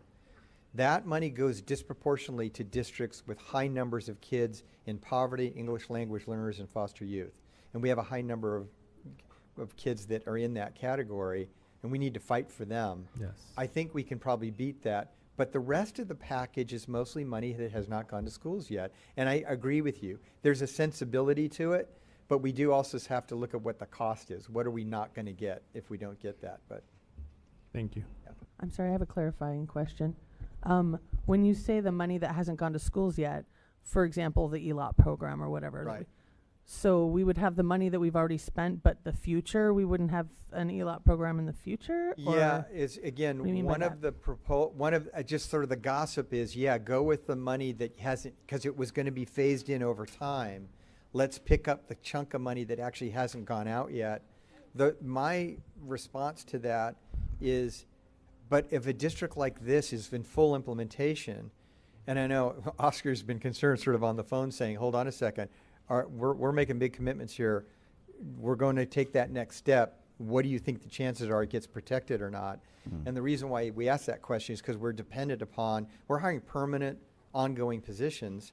If that ends up being one-time money, that's a major problem financially. So what I've said, and the legislative analyst has queued up, is again, if you're a district that's committed to it, you've got the personnel, you're ready to deliver, you continue to get your money. Okay. There's too many districts in the state that actually don't want it. There's a requirement to do it. They don't even want to meet the requirement because they can't find the people. Let's score the savings on them, but not on a district like Chula Vista. Thank you, I appreciate it. So those are the folks that have it in the the allocated reserves kind of thing. And we'll have to give it back if they don't spend it. Got it. And they plan to give it back, actually, because Do they they? don't want to run the program. Right. Thank you. Yeah, thank you. That was also my clarifying question, because I thought I heard you say that earlier, right? Yep. Take it from the districts who haven't actually put a plan together yet, like we have. Right. We've got the personnel, You guys we're are already ahead moving. of a lot of districts. And then the Learning Recovery Grant, you said disproportionately goes to district. Was that the grant that had the multiplier in it? Yes. Okay. Well, no, it didn't. That's not the grant that had the multiplier in it, but it it has a very high threshold definition of poverty, and this district was a winner under that program. So that's what you got to fight for, because here's their rationale. It's given to you and it can be spent over a multi-year period. So they're assuming we gave it to you, it's a multi-year thing, maybe you haven't spent the out year money yet. My view is the minute you give it to a school district, they can't do a cookie cutter. Every district's got different financial challenges. To assume that you still have it is not a good assumption. And not only that, look at the kids you're picking on. Mhm. It's just not a fair fight. That's a block grant they should not be messing with. You know, something else, but not that one. In an election year, I couldn't see them wanting to go after that, huh? Yeah, not good optics, no. All right, thank you. Thank you for your presentation. I don't think I have any other questions. I do want to thank you for, at the annual education conference, the session that you always put on.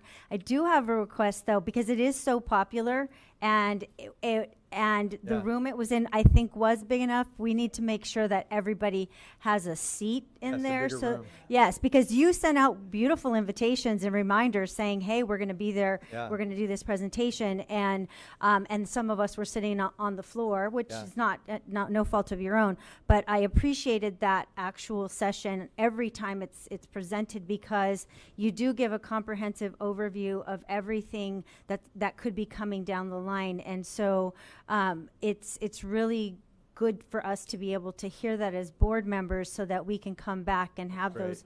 these discussions. And so I appreciate Yes. you being here, and I want to And thank in you. the evaluation, make sure you mention it to CSBA, because last year we had a lot bigger room and everybody fit. This year I could not believe the size of that room. It just wasn't big. Even though it was a triple room, it wasn't big enough. Right. All of the breakout sessions that were popular True. were completely That's true, yeah. overwhelmed. As your delegate to the delegate assembly, I will make that note. And Thanks. actually, I would like it if capital advisors could present during one of the general sessions, because I think it's Maybe. information that we all need. Right. Thank you. Very Thank good. you so much. Great. Thank you Thank all you. very much. Appreciate it.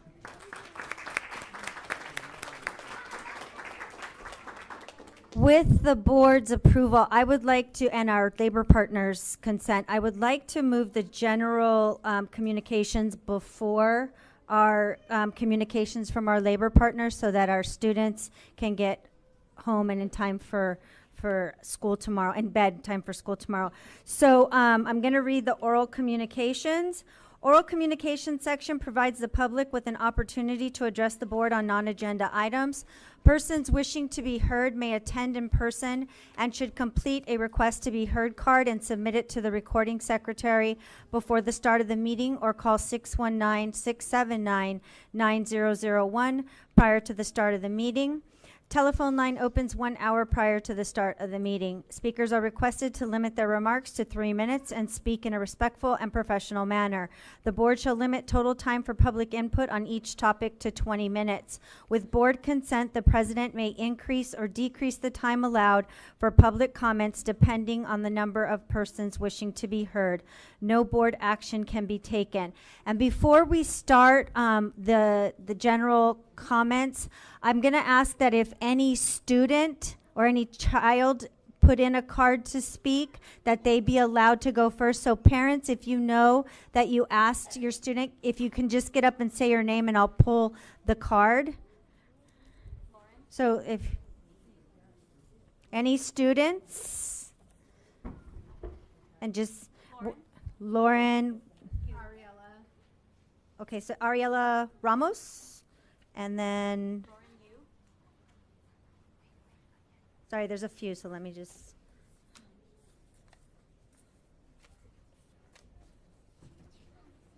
Lauren, you? Yes. Any other students that have cards? Or parents that would be taking students home? Okay. Any other? Okay. Parents of children. That's what I said. Any parents of children who? Carlo? Okay. Anyone else? Okay, do we have the stool there? Yeah, I'm still here. Okay, so Lauren, you. Fix.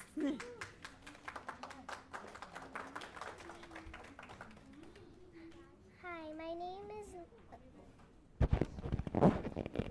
Hi, my name is Lauren. I'm here to ask you to please let Miss Mickelson come back. We miss her a lot. She makes learning fun, and she taught us how to be brave and show invincible grit. Thank you. I thought you.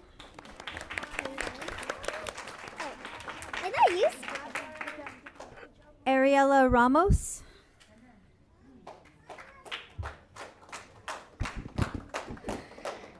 Hi, my name is Ariela Ramos.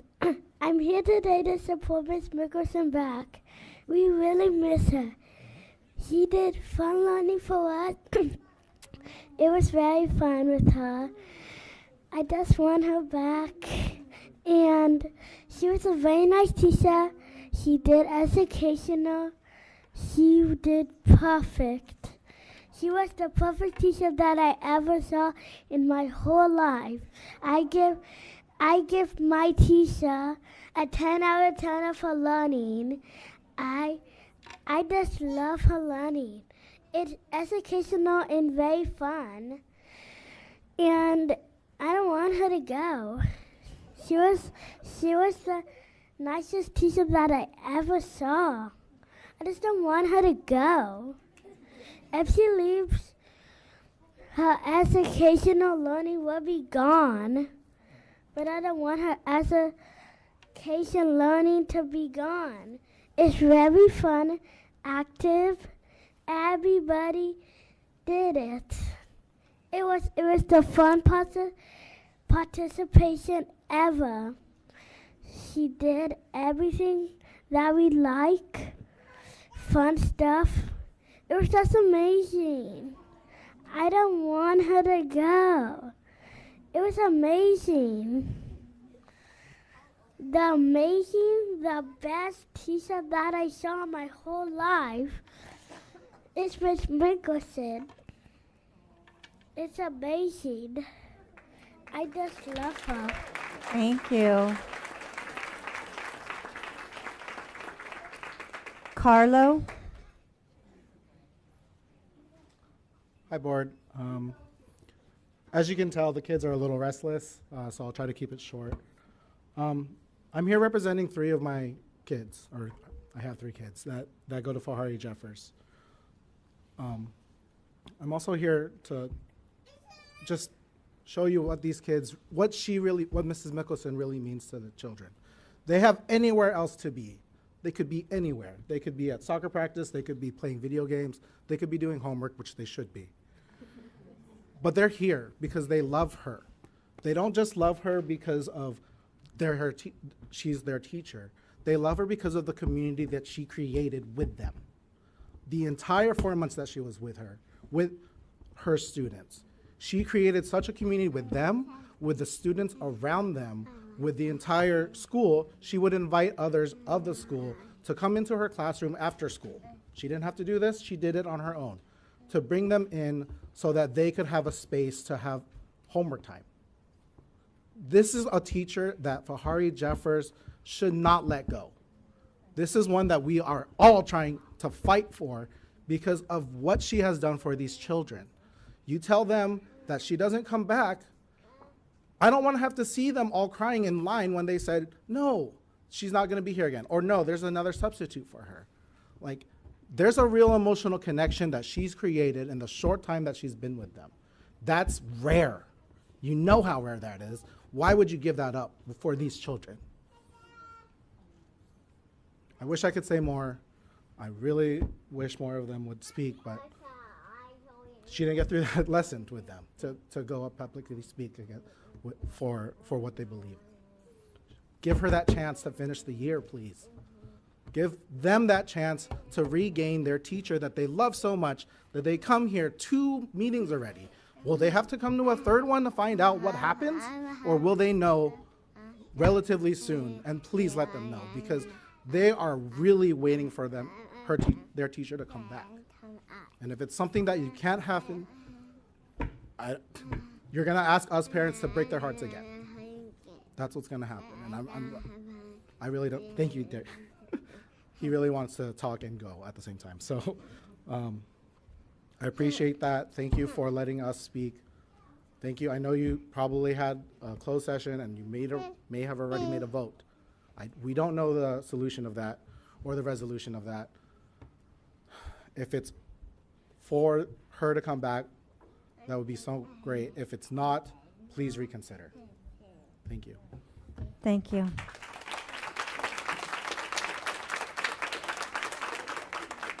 I understand we have a caller for oral communications. Are we ready?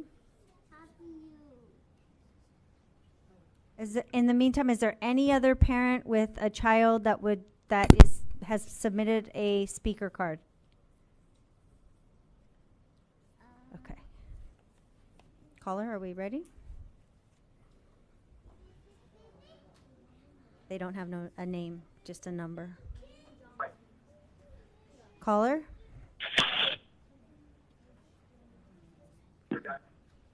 Hello? Hi, we can hear you. You have 3 minutes. Yes. I am a concerned parent of 3 daughters in the Chula Vista Elementary District. And I am having problems with the corruption that is going on in the system. The superintendent needs to start looking at background checks on what's going on with people who are running. For instance, I have a Cesar Fernandez. He was charged with 3 different charges, and it was DUI with drugs, driving while having a measurable blood alcohol, and that was twice the limit, and driving against traffic. Now, with my girls being in the elementary school there, I'm concerned because he has this thing that's going on. How do I know he's not going to school drunk? Also heard that there are members that have seen him with a flask that has been brought into question, but there has been no answers about it. So I think the superintendent needs to start doing background checks on people who are going to be running, especially for our children that's going to be in the school district, because at this point, I'm so disgusted. I'm ready just to walk away from the school district altogether.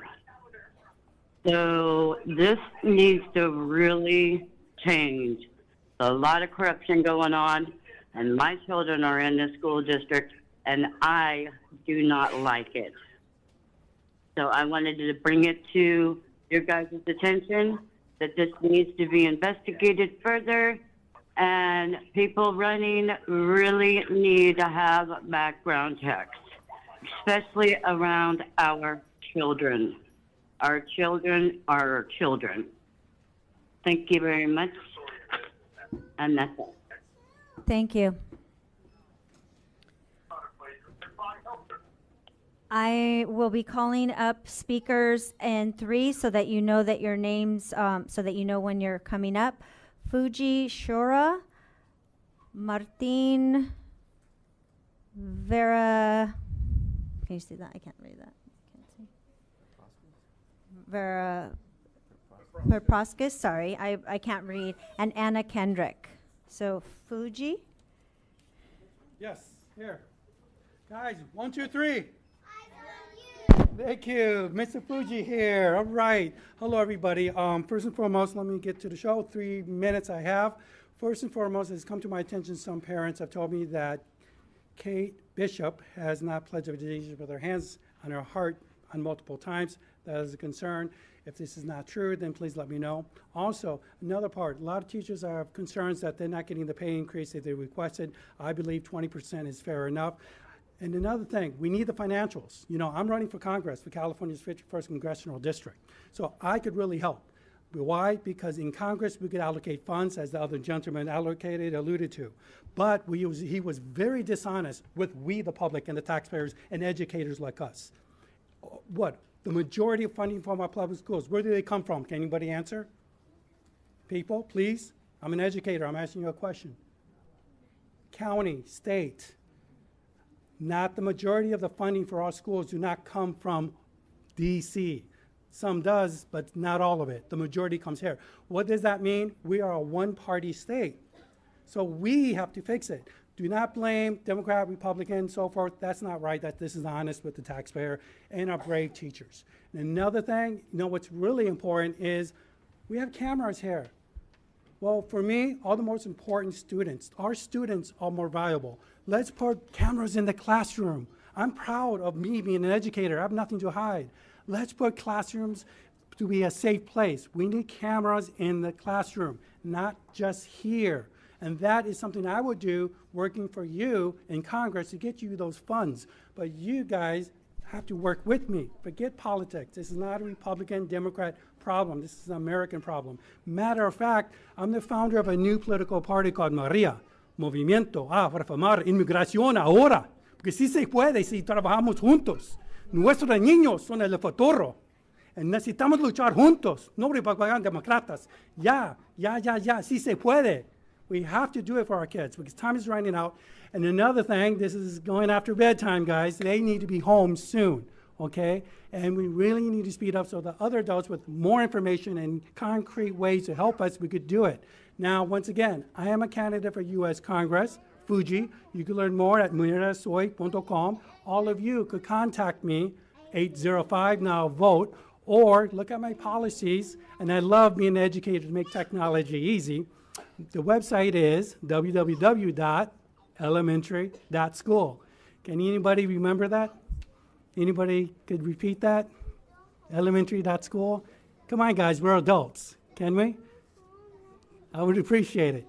And also what's really important as education, it's important to ask questions. You asked that other gentleman. I'm running for Congress. Nobody has a question? Thank you. Thank you.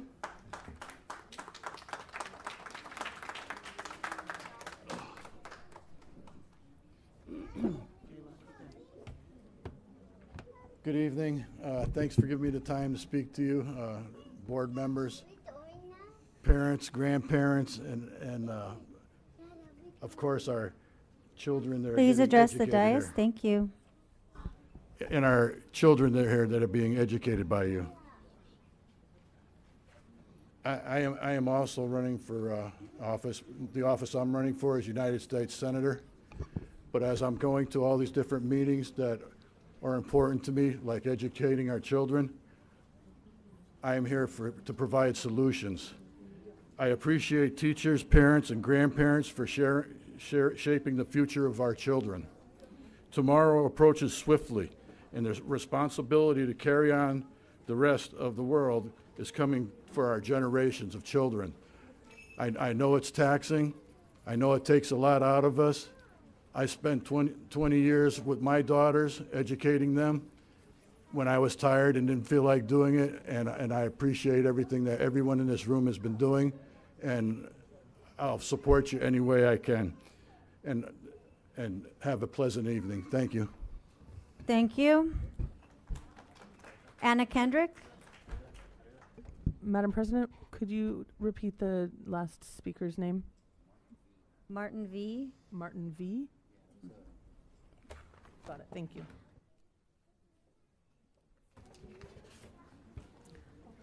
Are you ready? Yes. Okay. Good evening. I actually was going to speak on this last month. Dear esteemed members of Chula Vista School Board and respected members of the community, today I bring a matter close to my heart that speaks to the core values and traditions we cherish in our community. It concerns the actions of School Board member Kate Bishop. This topic is not only about personal preferences in titles, but also reflects broader issues about upholding our community's values, including those of respect and tradition. In our beloved community, we hold certain patriotic practices dearly to show our collective respect and love for our nation. However, certain observations regarding member bishops' commitment to these practices have been concerned. Several community members have noted that during the Pledge of Allegiance, member bishop did not place her hand over her heart, which is a gesture of respect and patriotism deeply ingrained in our tradition. Furthermore, during our revered Veterans Parade, while member bishop actively participated, waving the flag and engaging with the community, her previous action during the Pledge of Allegiance seems contradictory. This inconsistency is demonstrating patriotic respect is perplexing and raises question about the sincerity of these gestures, especially in the light of upcoming elections. I humbly request that member bishop consider the significance of these traditional gestures of respect, like placing one hand over the heart during the Pledge of Allegiance. These are more than just actions that symbolize our love, respect, and unity as a community and a nation. As a mother and a Christian woman, I believe in the power of understanding second chances. Hence, I kindly urge member bishop to acknowledge this concern and reaffirm her commitment to our community values. I also extend this discussion to other esteemed board members, Lucy Ugarte, Tamayo Francisco, Cesar Fernandez, and Delia Dominguez Cervantes. We can collectively affirm that our traditions and values, such as participating in the Pledge of Allegiance with sincerity and respect, are integral to what we represent and endorse as an elected official in California. With this utmost respect and hope for unity and understanding, Merry Christmas. Thank you. Thank you. Do we have another caller, Michaela Williams? And then after that will be Marcos Villegas and Melinda White.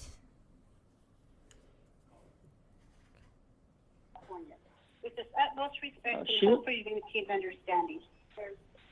Hello? Hi, Miss Williams? Yes. We can hear you. You have 3 minutes. Okay. My name is Michaela Williams. I'm calling on behalf of my daughter, Michelle Williams. And we're sad to hear that Miss Sampson, her preschool teacher for special needs, will not be returning after the holidays. And I've seen a lot of improvements in my daughter's mood and her communication after attending Miss Sampson and Miss Argonne's class. She's currently nonverbal, but she has been saying more words, greeting people, and making a difference. And Miss Sampson seems like, I'm sorry, I'm hearing an echo.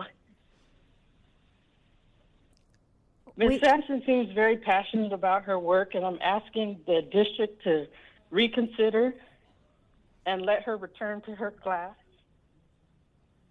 and at least finish out the year until she's able to continue full-time. Let's see. Thank you. Thank you.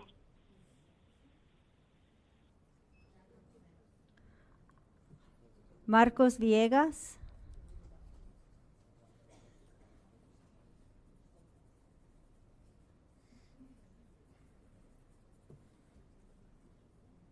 Hello, my name is Marcos Villegas. My English is a little bit, but we are 4 more parents representing our classroom for our kids. And can she speak for me? Hi, my name is Anna, and we all are parents of Palomar Elementary School. So we are 5 students, Palomar Elementary School. So we are five parents representing. We do have a kinder students. We haven't had a teacher, so we are here demanding a permanent teacher. Our students they've been inconsistent with having subs since the beginning of the school year. So let me just ask him if there's anything that they want to address. ¿Quieren que les diga algo? Okay, So the parents' concern is that their children's, they haven't had any work. Some of them, they have been behind in their reading and their learning, so no teacher for the past 6 months.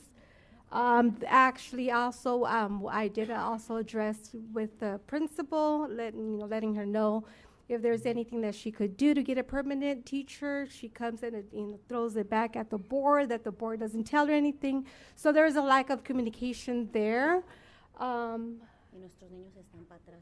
So, and then also because of, talking with another kinder class, they seem that they've been progressing, and our class are super behind. And then also the substitutes that they've been having, they're either art teacher or music teacher, so there's really nothing learning within the classroom. What grade is this? Hay bastantes ya maestros que han ido y en veces en un día han tenido 2 maestros, nos entrega a nuestros niños, los recibe un maestro y lo entrega a otro. Y los niños están todos confundidos y no están todos para atrás. De TK estaban muy bien, en un nivel ya estaban empezando a leer, ahorita están todos que no saben. Si ustedes hacen un examen a ellos y a los niños del otro grado de kinder, los niños están más avanzados allá que nuestros niños. Y nuestros niños, desde un principio los quisimos mover y la directora no nos dejó. Entonces, queremos saber a ver si nos pueden apoyar con agarrar un maestro que esté constante con ellos, porque ya se había dicho de este caso y solamente nos lo habían mandado por 2 semanas a una maestra y la quitaron y ya después empezaron a hacer lo mismo. Y ya vamos a más de medio año y no hemos tenido respuesta. Gracias. Aquí tenemos su número de teléfono. Mañana juro que alguien aquí del distrito va a comunicar con ustedes. Nosotros ya hemos venido al distrito, le comentamos a Miss Patricia Magaña, desde hace 4 o 5 meses no se ha recibido nada. Aquí está el superintendente y muchas se va a gracias. comunicar con ustedes. Somos 6 personas, pero muchas señoras se tuvo que ir y las otras no vinieron, no pudieron venir. Gracias. Muchas gracias. Agradecemos su tiempo. Muchas gracias. Buenas noches. Superintendent, can you please follow up and do a report for Friday? Melinda White.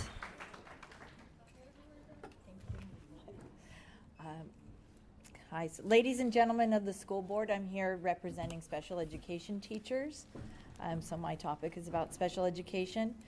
Today I stand before you as a special education teacher with over 30 years of experience and a master's degree in my field. Throughout my career, I've dedicated myself to providing the highest quality education and support for my students, ensuring they have every opportunity to succeed. It's with a heavy heart and a sense of frustration that I address you today, as I'm being forced into retirement and compelled to leave the country due to the school district's refusal to provide a fair cost of living increase. For decades, I've witnessed the transformative impact of education on the lives of my students. I've seen the remarkable progress they make when they give the necessary resources and support. I've witnessed their triumphs, their growths, and their ability to overcome obstacles. It is with this unwavering belief in the potential of every student that has fueled my passion and dedication as an educator. However, despite my years of service and the expertise I've acquired, it's disheartening to find myself in this position where the school district fails to recognize the value of our work. The proposed 12% increase in cost of living is not only inadequate, but it fails to acknowledge the rising expenses that we as educators face on a daily basis.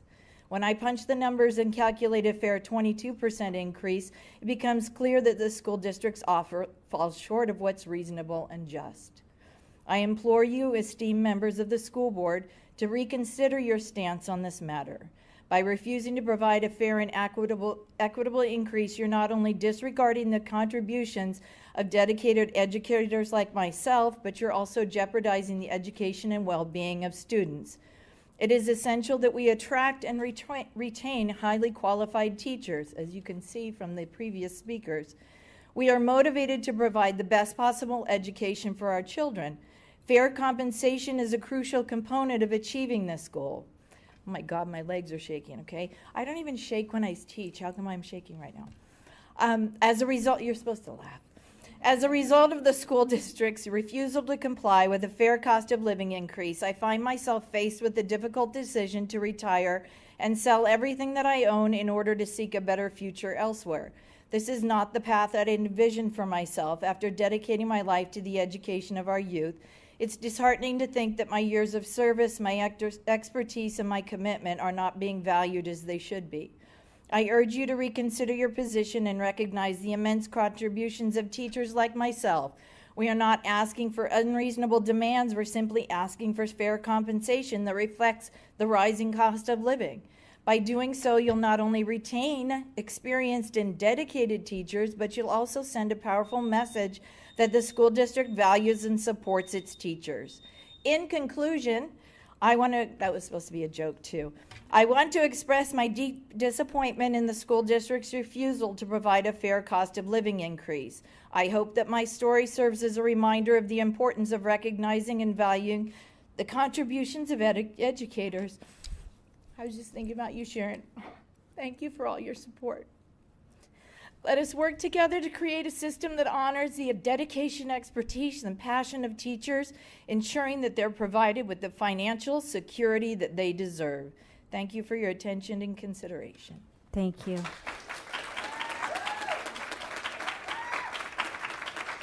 Then the next three speakers are 111436, Natalie Curlin Lizarraga, and Maria Rocha.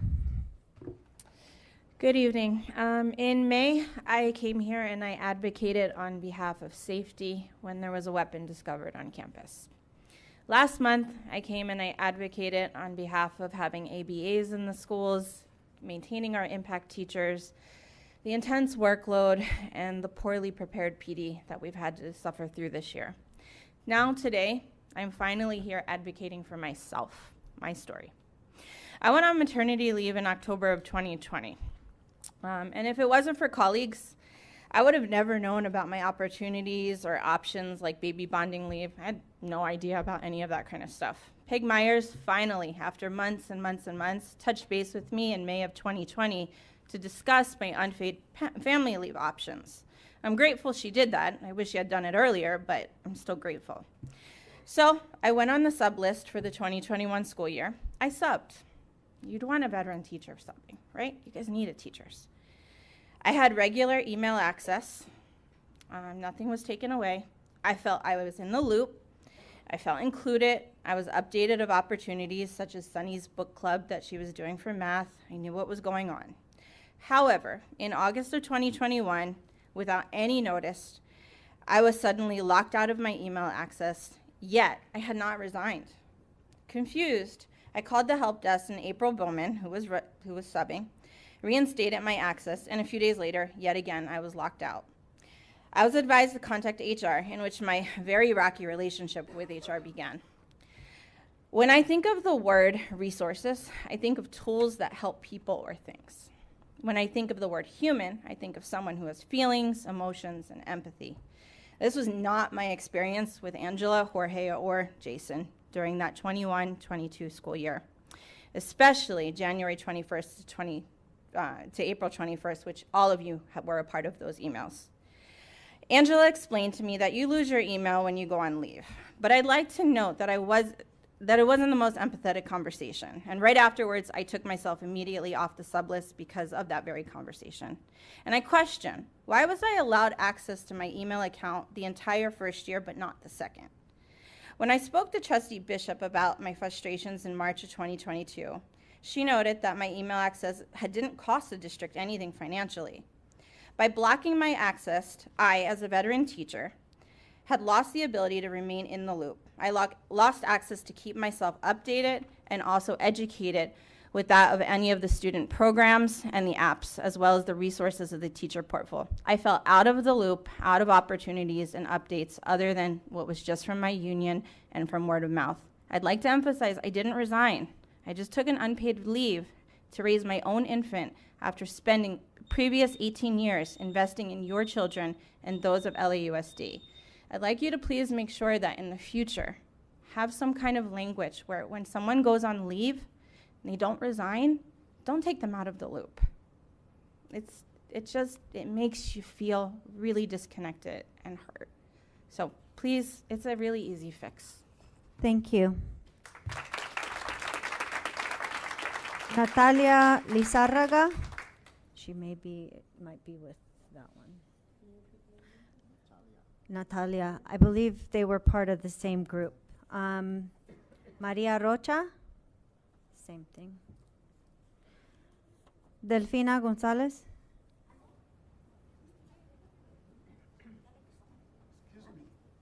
That was the same group. Good, thank you. Yes, we're putting them together. Thank you. Delfina? See? Okay. Okay, thank you. Okay, okay, there's Delfina. Oh, okay, okay. Okay, thank you. Sorry, I was outside talking with the parents in regards to what's happening, and I come as a parent of the product of my children graduating and finishing from the Chula Vista Elementary School District. My name is Delfina Gonzalez, and I'm also a parent, educator, and so having extensive experience in teaching from the high school level to elementary school level to working at Southwestern College. But I come as an advocate and as a supporter of our teachers and our paraprofessionals and those that are working right now. And I know that we are hearing the bad news that this big, humongous deficit is coming. But we need to make sure that every 4 years there's not a strike outside of our classrooms, or that we have the teachers that are meeting afterwards in the sense of they come from work and they're coming in to be able to strike right outside of these buildings. Why am I here for in that reason is that there's asks that are pretty much reasonable and saying we would love the paraprofessionals to be with the staff meetings so that way they can be able to hear what is happening instead of me or the teacher spending 30 minutes to be able to explain a process that needs to happen instead of having it already being known in that meeting that with the teachers. And that's an easy ask that could be done. But there's other components that are really important that we make sure that our parents are being heard. And for having seen this Palomar Elementary teacher, we understand that she hasn't been able to be there, but to have many parents coming and spending their time to be able to speak up and saying that the principal has not been able to, not even to be able to guide them or even have a meeting to say, how can we find solutions? This is what's very concerning. So at this time right now, I'm here representing the community of Chula Vista, and I'm asking our board members to be, I appreciate you, Kate, that you are having hours here and in Chula Vista, but we need more time that we be able to have the parents be able to have and come up and speak with bilingual or actually having interpreters with you, and so that way they can come and speak with you also, because these parents deserved an opportunity to come during working hours or after they drop off their child to come to speak to somebody in regards when the principal doesn't have the action that is needed, that the parents be able to have somebody to speak with. And also knowing that there is an opportunity to have that fair collaboration, that we want to make sure that the teachers and the paraprofessionals that are working in our Chula Vista Elementary School District do not fall in the 33 percentile in work payroll, that they stay in the upper percentiles, that we don't lose these amazing teachers to other school districts because they're paying them more. So it really needs to be in checking our books and understanding how we can make sure to have that fair and collaborative collaboration. Thank you so much. Thank you. Rosie Martinez is part of Open Communication.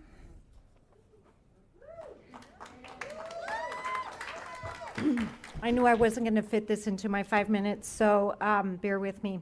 I just wanted to acknowledge all of the CVE and CVCEO members that have been coming to the board meetings to be seen and heard. Also to thank the parents and community members who have come to speak on our behalf. Last month, we had 470 CVE members sign in during a cold and rainy night. They've been here because they need for you to acknowledge them as a priority in making decisions around negotiations and budgeting that impact their working conditions as well as their financial situations. I've been coming to board meetings for about 12 years now, and never have I witnessed what I saw last month or this month. People have exercised their right to rally peacefully inside and outside of this building, and they were asked to leave. You've had more people in this room during celebrations and have never asked anyone to leave before. If the capacity is 110, then you need to provide space for at least 110 people to attend. Never before had police been called on us. Never before had district employees put hands on us to physically remove us or to stand at the door to impede our entrance. As president of CVE, I have prioritized building strong, respectful relationships with the leadership of this district. The treatment of our CVE members was an insult to us all and deserves at the very minimum an apology. I encourage staff, parents, and community members to continue to attend these meetings and to stay engaged in the decisions being made that impact us all.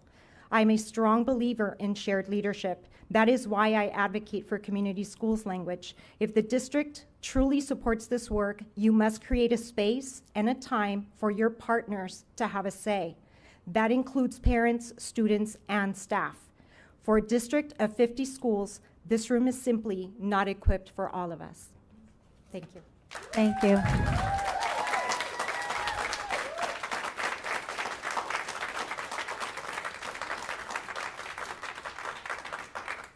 Dr. Alexis Avina.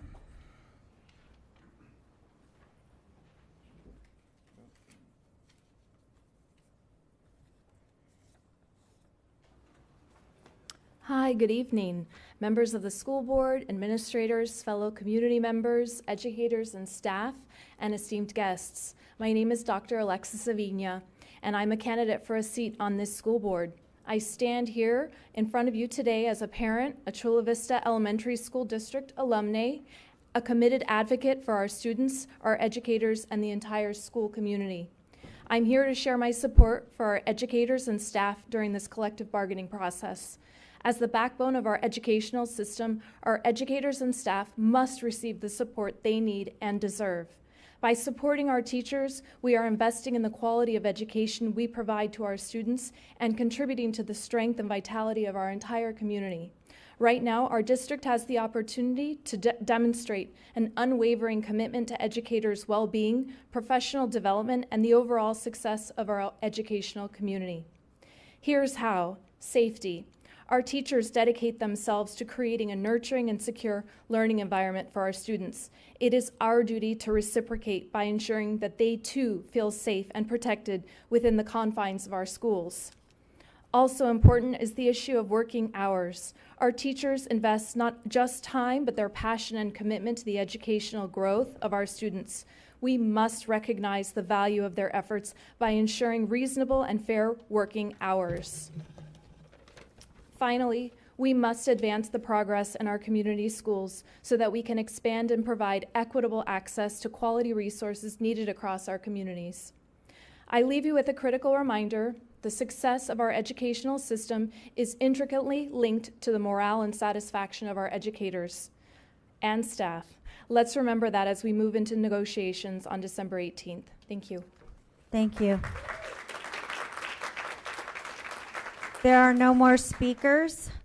Before we move to our labor partners reports, I would like to take an 8-minute break and reconvene at 8 o'clock.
Education. Chula Vista Classified Employees Organization, Miss Angela Reed. Just so you know, before I get started, my day supervising children ended at 2:30. It was a little weird being not at work, just so you know. So I've stood before you for the past 2 years as the president of the Classified Union, speaking on behalf of the working conditions, safety, compensation, and professional development of classified employees. And yet, I have practically nothing to show for it. It's a disgusting thought. Specifically, working conditions have not improved. Facilities, grounds, transportation are all understaffed, whether it be because no new positions, in the case of facilities and grounds, have been added while new schools continue to be built, or in the case of transportation, the district's unwillingness to offer a livable income. We do not have enough people to fill the necessary roles required of these departments. A well-maintained campus requires manpower. Green spaces vital for student and staff well-being continue to grow and need care. Buses cannot drive themselves. This month alone, the district was unable to transport students to school at more than 10 sites. It is unacceptable to continue adding duties to departments already stretched thin. Another concern is the environment classroom staff work in. The stress and physical danger violent children put paraprofessionals through daily is unacceptable. Yet the district turns a blind eye when employees beg for help and support. Staff injury is intolerably high at CVESD. Our safety needs and concerns are dismissed as just another complaint of staff that don't want to deal with student behavior. And as the lowest paid employee in the classroom, paraprofessionals should not be the first to step in, but the last. Administration should be first in line to support student maladaptive behaviors when classroom safety is in jeopardy. Additionally, the district expressed that an increase to wages across all classified employees doesn't address the inability of the district to fill positions for bus drivers, noon duties, instructional assistant special education, or student attendance. CBCEO agrees that these positions have inadequate compensation and hours to be attractive to future employees. We have brought forth proposals to stem the hemorrhaging of bus drivers to school districts that are willing to offer more hours and higher wages. We've offered proposals that increase total compensation, not just in the form of a percentage wage increase, for classroom staff and 180-day employees, but we met with resistance. It begs the question, why is the district so resistant to workable solutions if they can't hire nor retain employees? The last point I would like to address tonight is professional development. We offer continuing education to bus drivers, school office staff have cohort meetings and district-led training. Facilities offer staff meetings to support their departments. But what about paraprofessionals? I repeatedly return to classroom staff professional development because they directly impact student success. It would be disastrously inappropriate to expect teachers to learn new curriculum or skills by getting a 5-minute side conversation or be expected to just observe coworkers and then figure it out on their own. But that is exactly how paraprofessionals are trained. The miserly offering of 3 hours twice a year does nothing towards what is actually needed. Robust small group instruction in reading intervention, dyslexia support, scaffolding curriculum, whole class behavior management, to name just a few, is what is required, and the list is long. If you think certificated need the training, there are paraprofessionals that need the training too. Yet when CVCEO proposed additional hours and days so paraprofessionals could participate in staff meetings, collaboration, and professional training, the district yet again rejected the proposal. CVCEO is hopeful that the district will reevaluate the classified employees are supported and treat us with the respect and professionalism we deserve.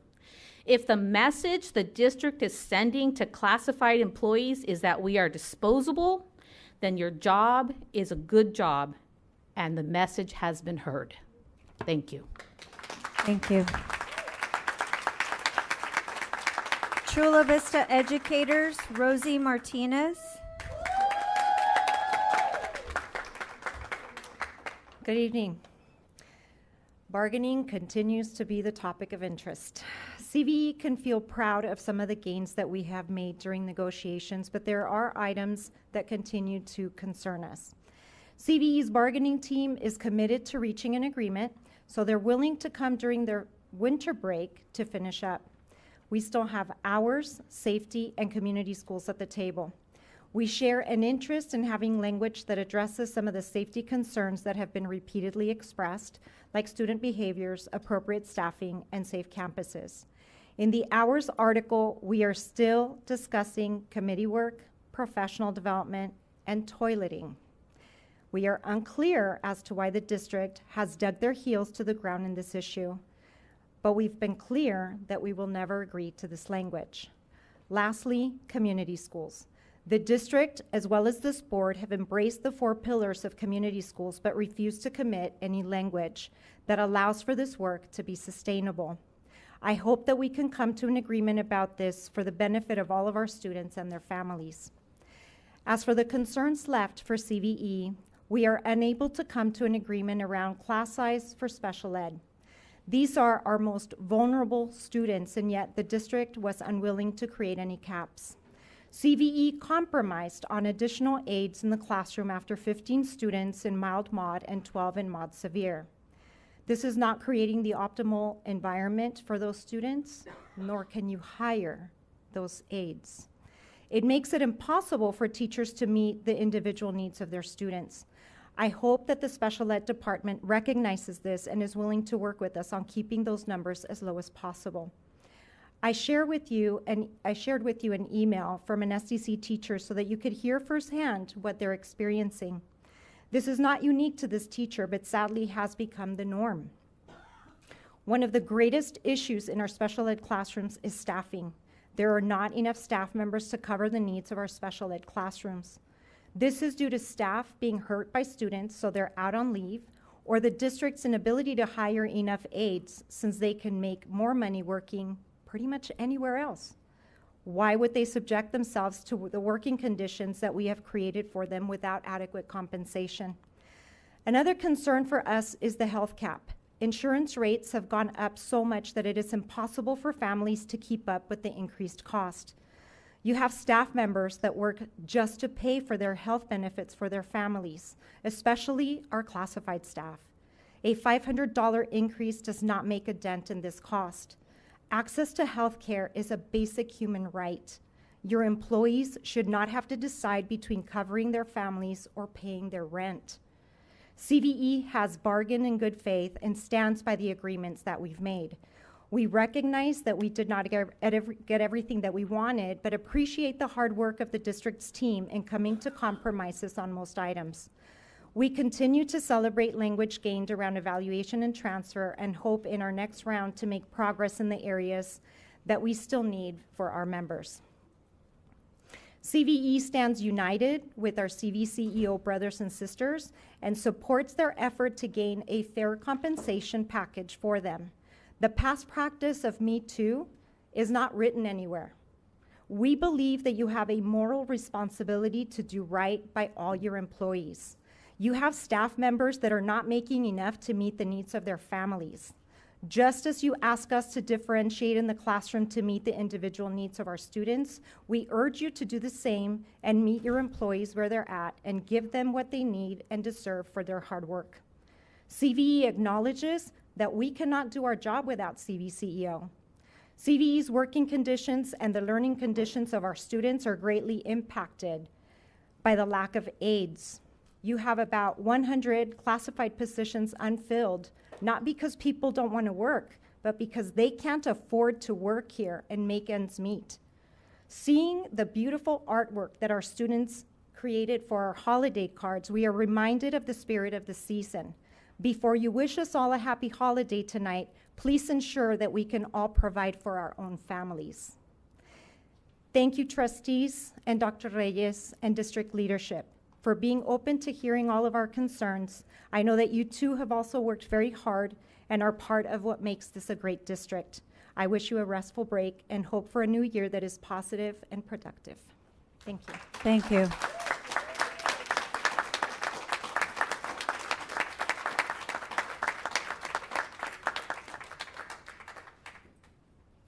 I now believe that we are on 10A, if I'm following my agenda correctly. District Safety Health Update, Mr. Romero.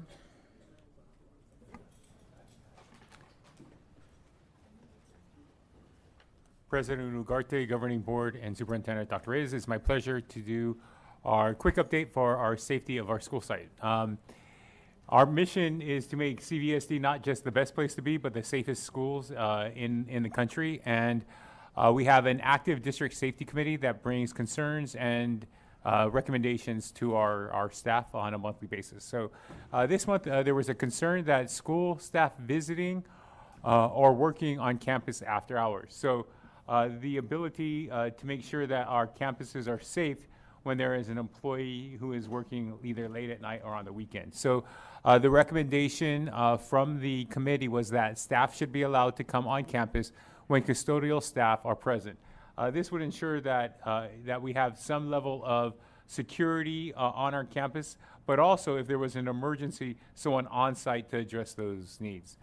The second concern was that all school staff assigned to a classroom do not have classroom keys, VAPA IA substitutes. The recommendation was to provide all staff assigned to a classroom a key with access, a key to access classrooms for safety and security.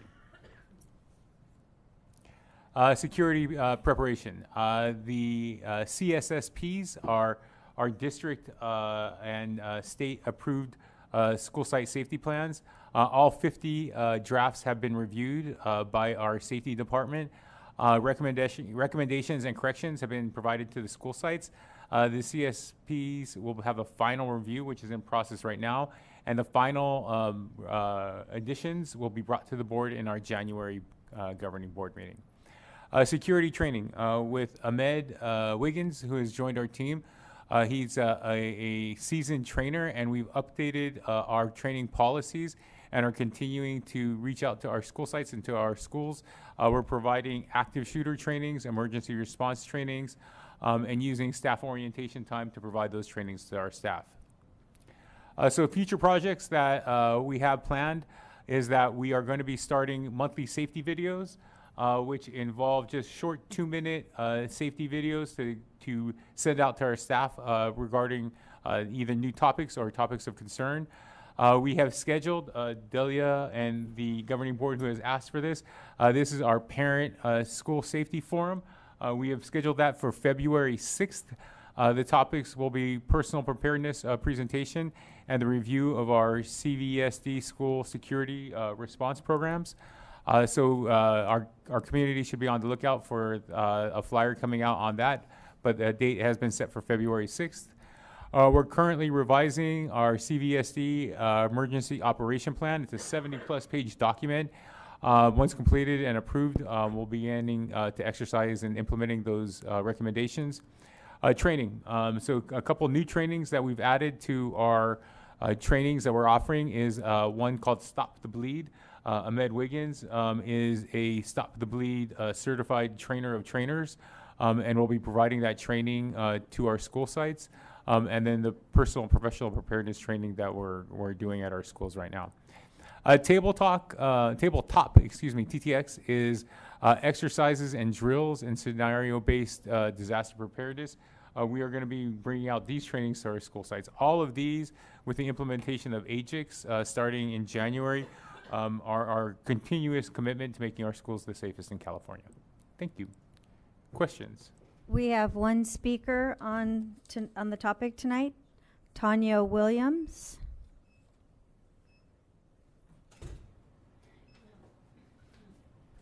Hello, everyone. My name is Tanya Williams. I have been living in Chula Vista for over 20 years.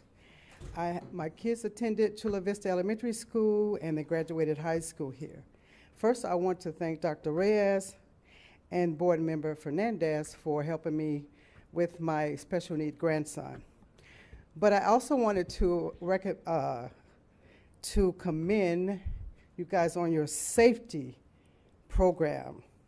As a U.S. veteran and being in the military and our safety readiness programs, just doing it over and over and over and over and over, preparing you for emergency, it just comes natural. And I'm just impressed with what you guys are doing. So I just want to commend you for that. And the safety program being the cutting edge of technology and protecting students and staff, for giving parents and grandparents peace of mind knowing that their children are going to be even safer and schooled, children and staff. So I just wanted to acknowledge you for this program that you are doing. And thank you, and Merry Christmas. Thank you. Questions or comments from the board?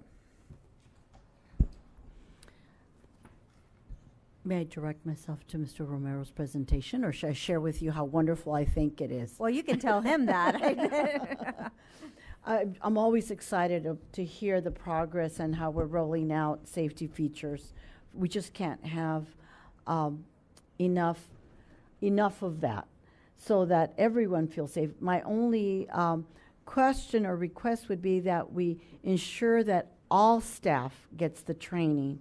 And how do we do that? Well, we're going to have to monitor it, because we just can't have a hiccup at a moment of emergency that one person that wasn't able to take it. So when is that training going to happen?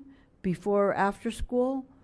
How's that going to happen? Obviously, unless we're going to send a lot of our staff to a site, which means then you have to backfill where they're filling, what position they're holding. I just want to make sure that we make it completely very easy for them to attend. And it would be really nice if they wanted to attend it, that they'd get compensated appropriately so that we ensure the safety of the teachers, the staff, the IAs, the custodian, just everyone that's there, all the classified, and of course our students that we're so in charge to protect. I really have to thank you so much, Mr. Romero. I really appreciate the work behind this. I know there's been some little tugging and pushing and stuff, but I really do appreciate that. And anything I can do to be a guinea pig out there, I'm your first guinea pig. Thank you.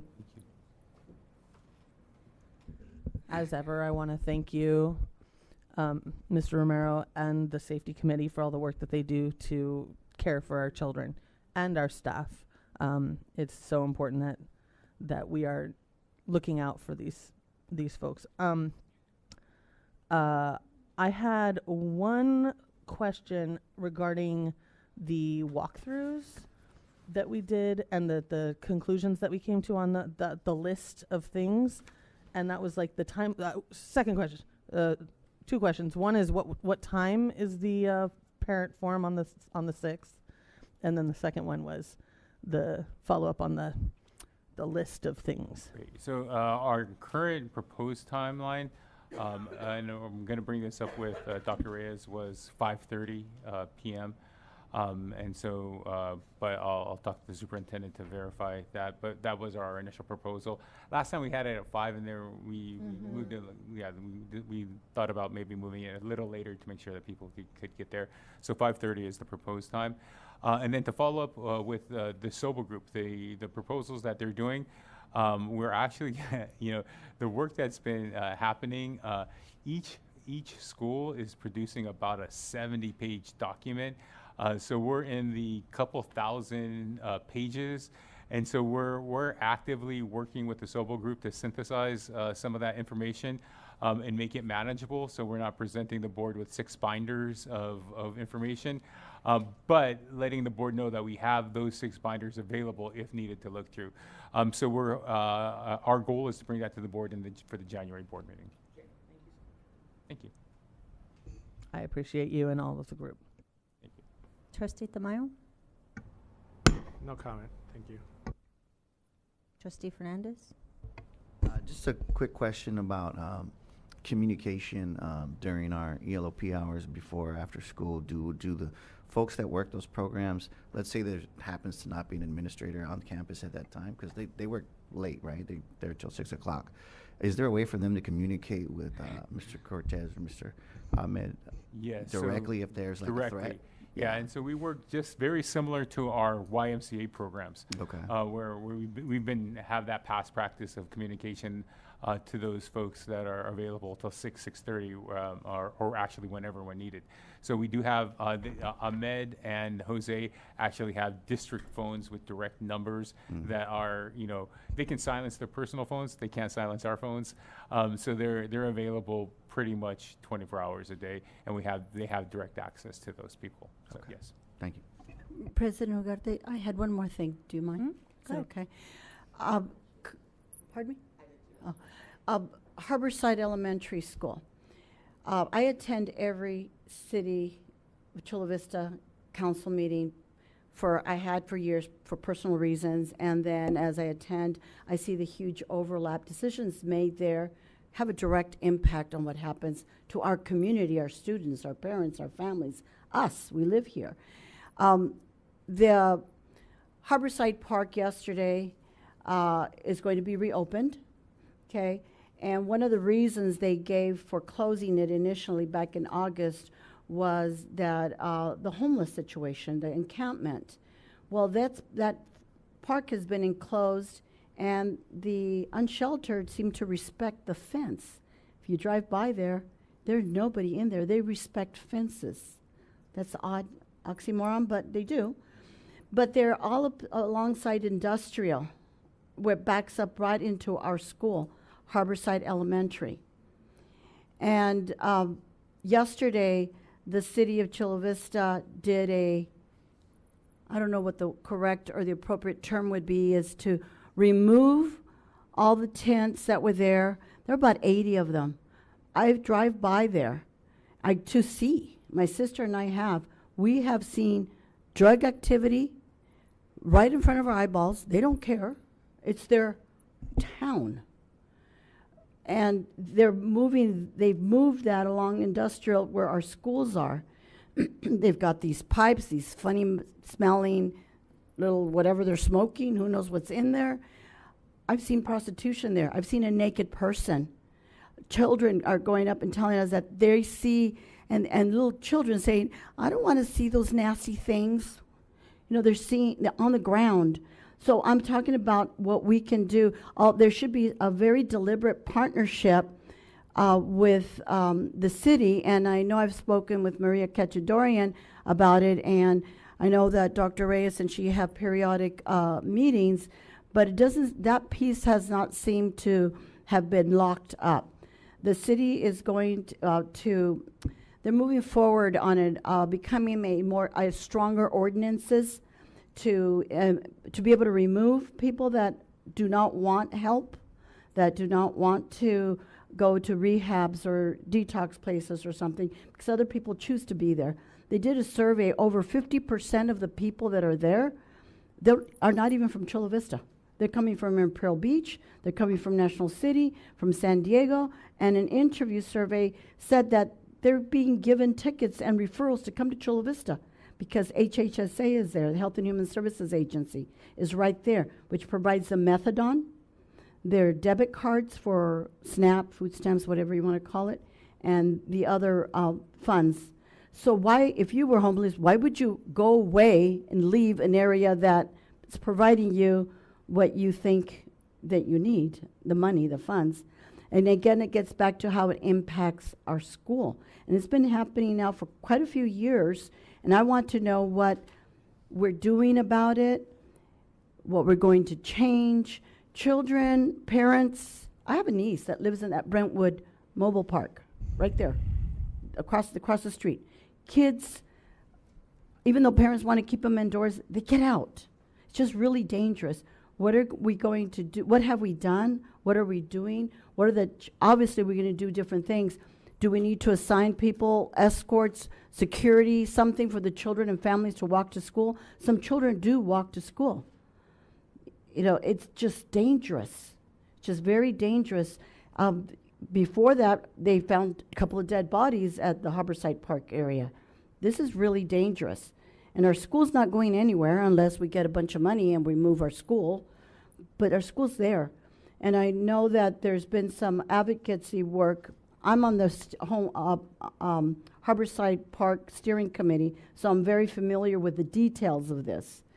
And the families there, they've been mugged, they get broken into.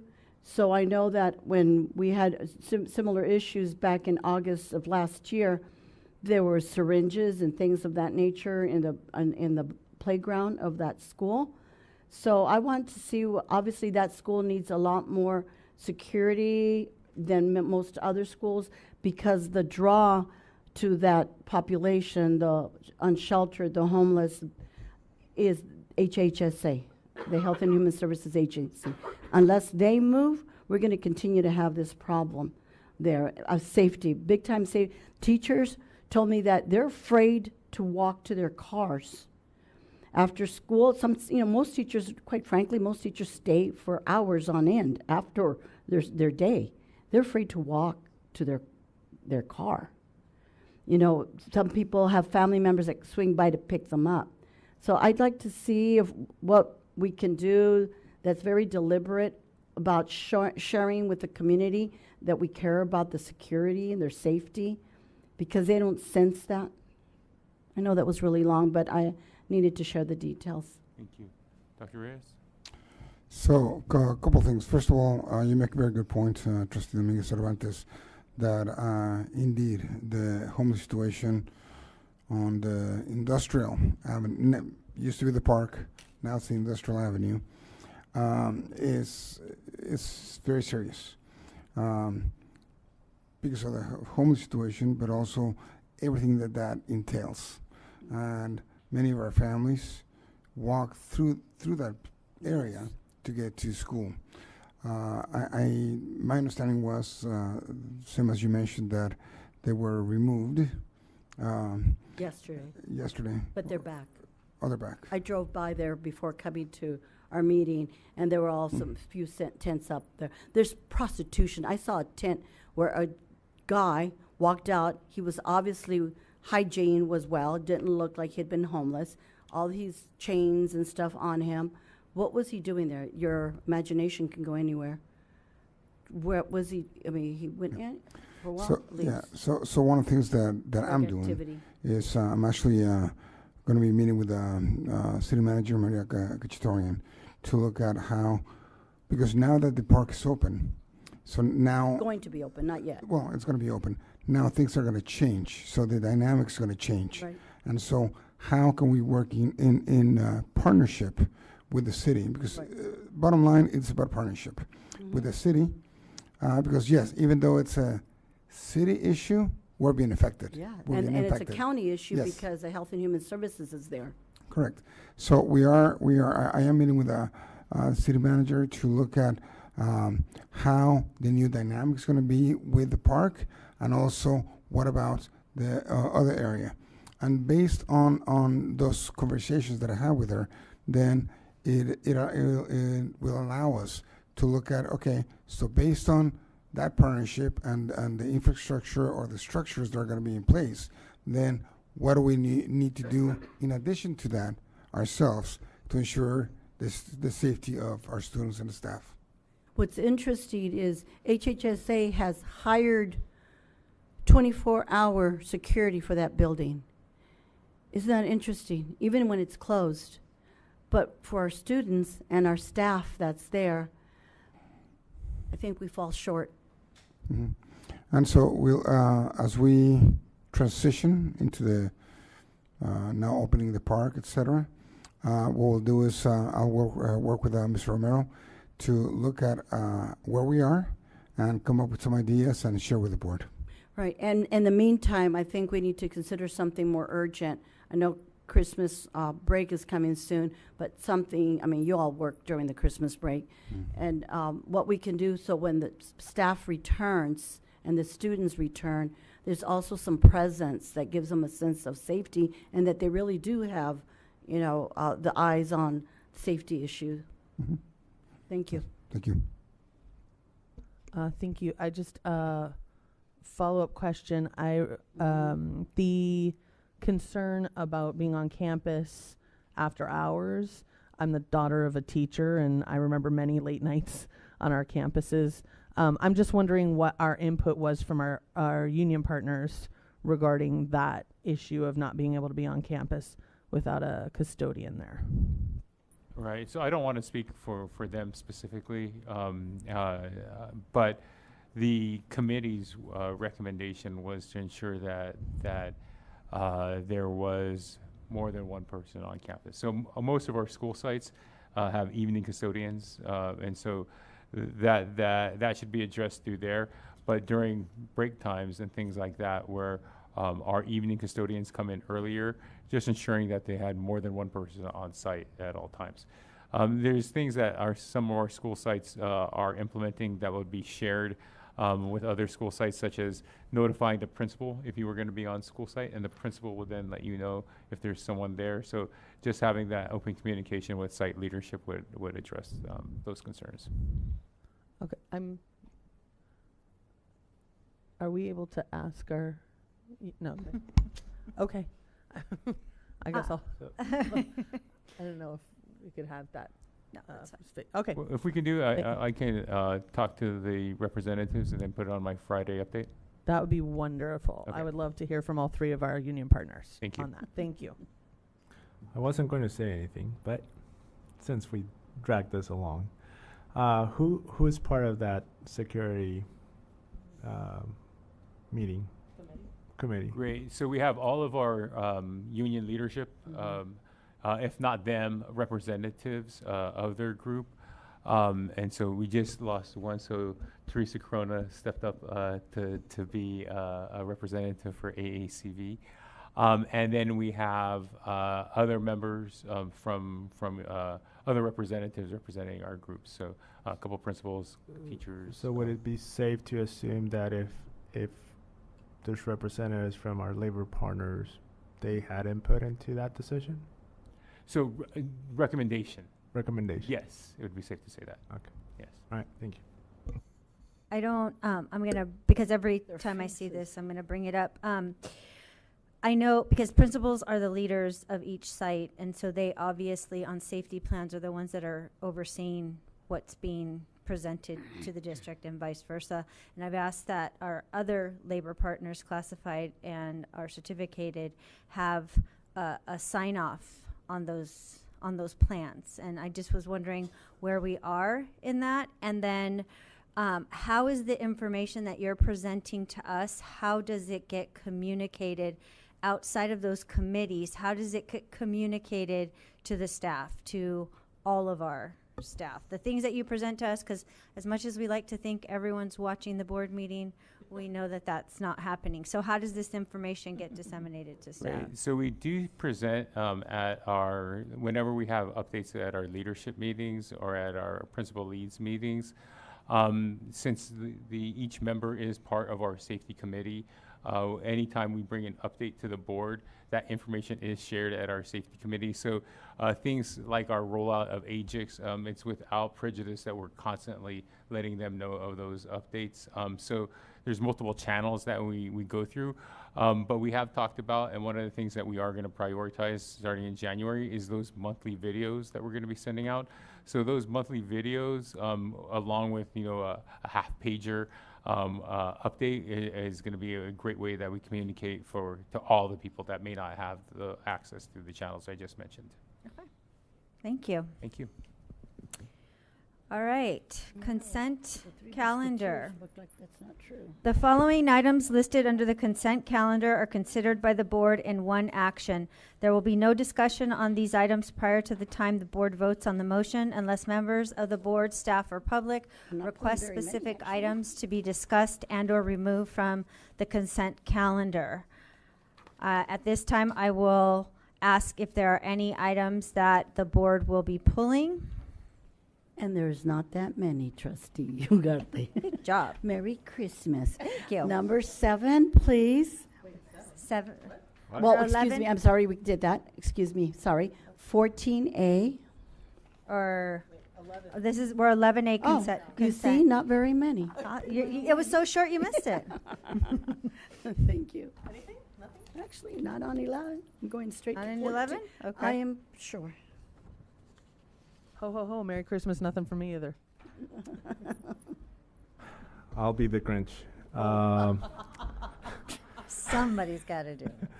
11I. Aye? I kind of have to. And any others? Oh, wow, I'm excited. Okay. It was short. But Oh, hold on. 11, excuse me, I need to just review something really quickly that I missed as I was going through the agenda. My apologies, 11N. 11N.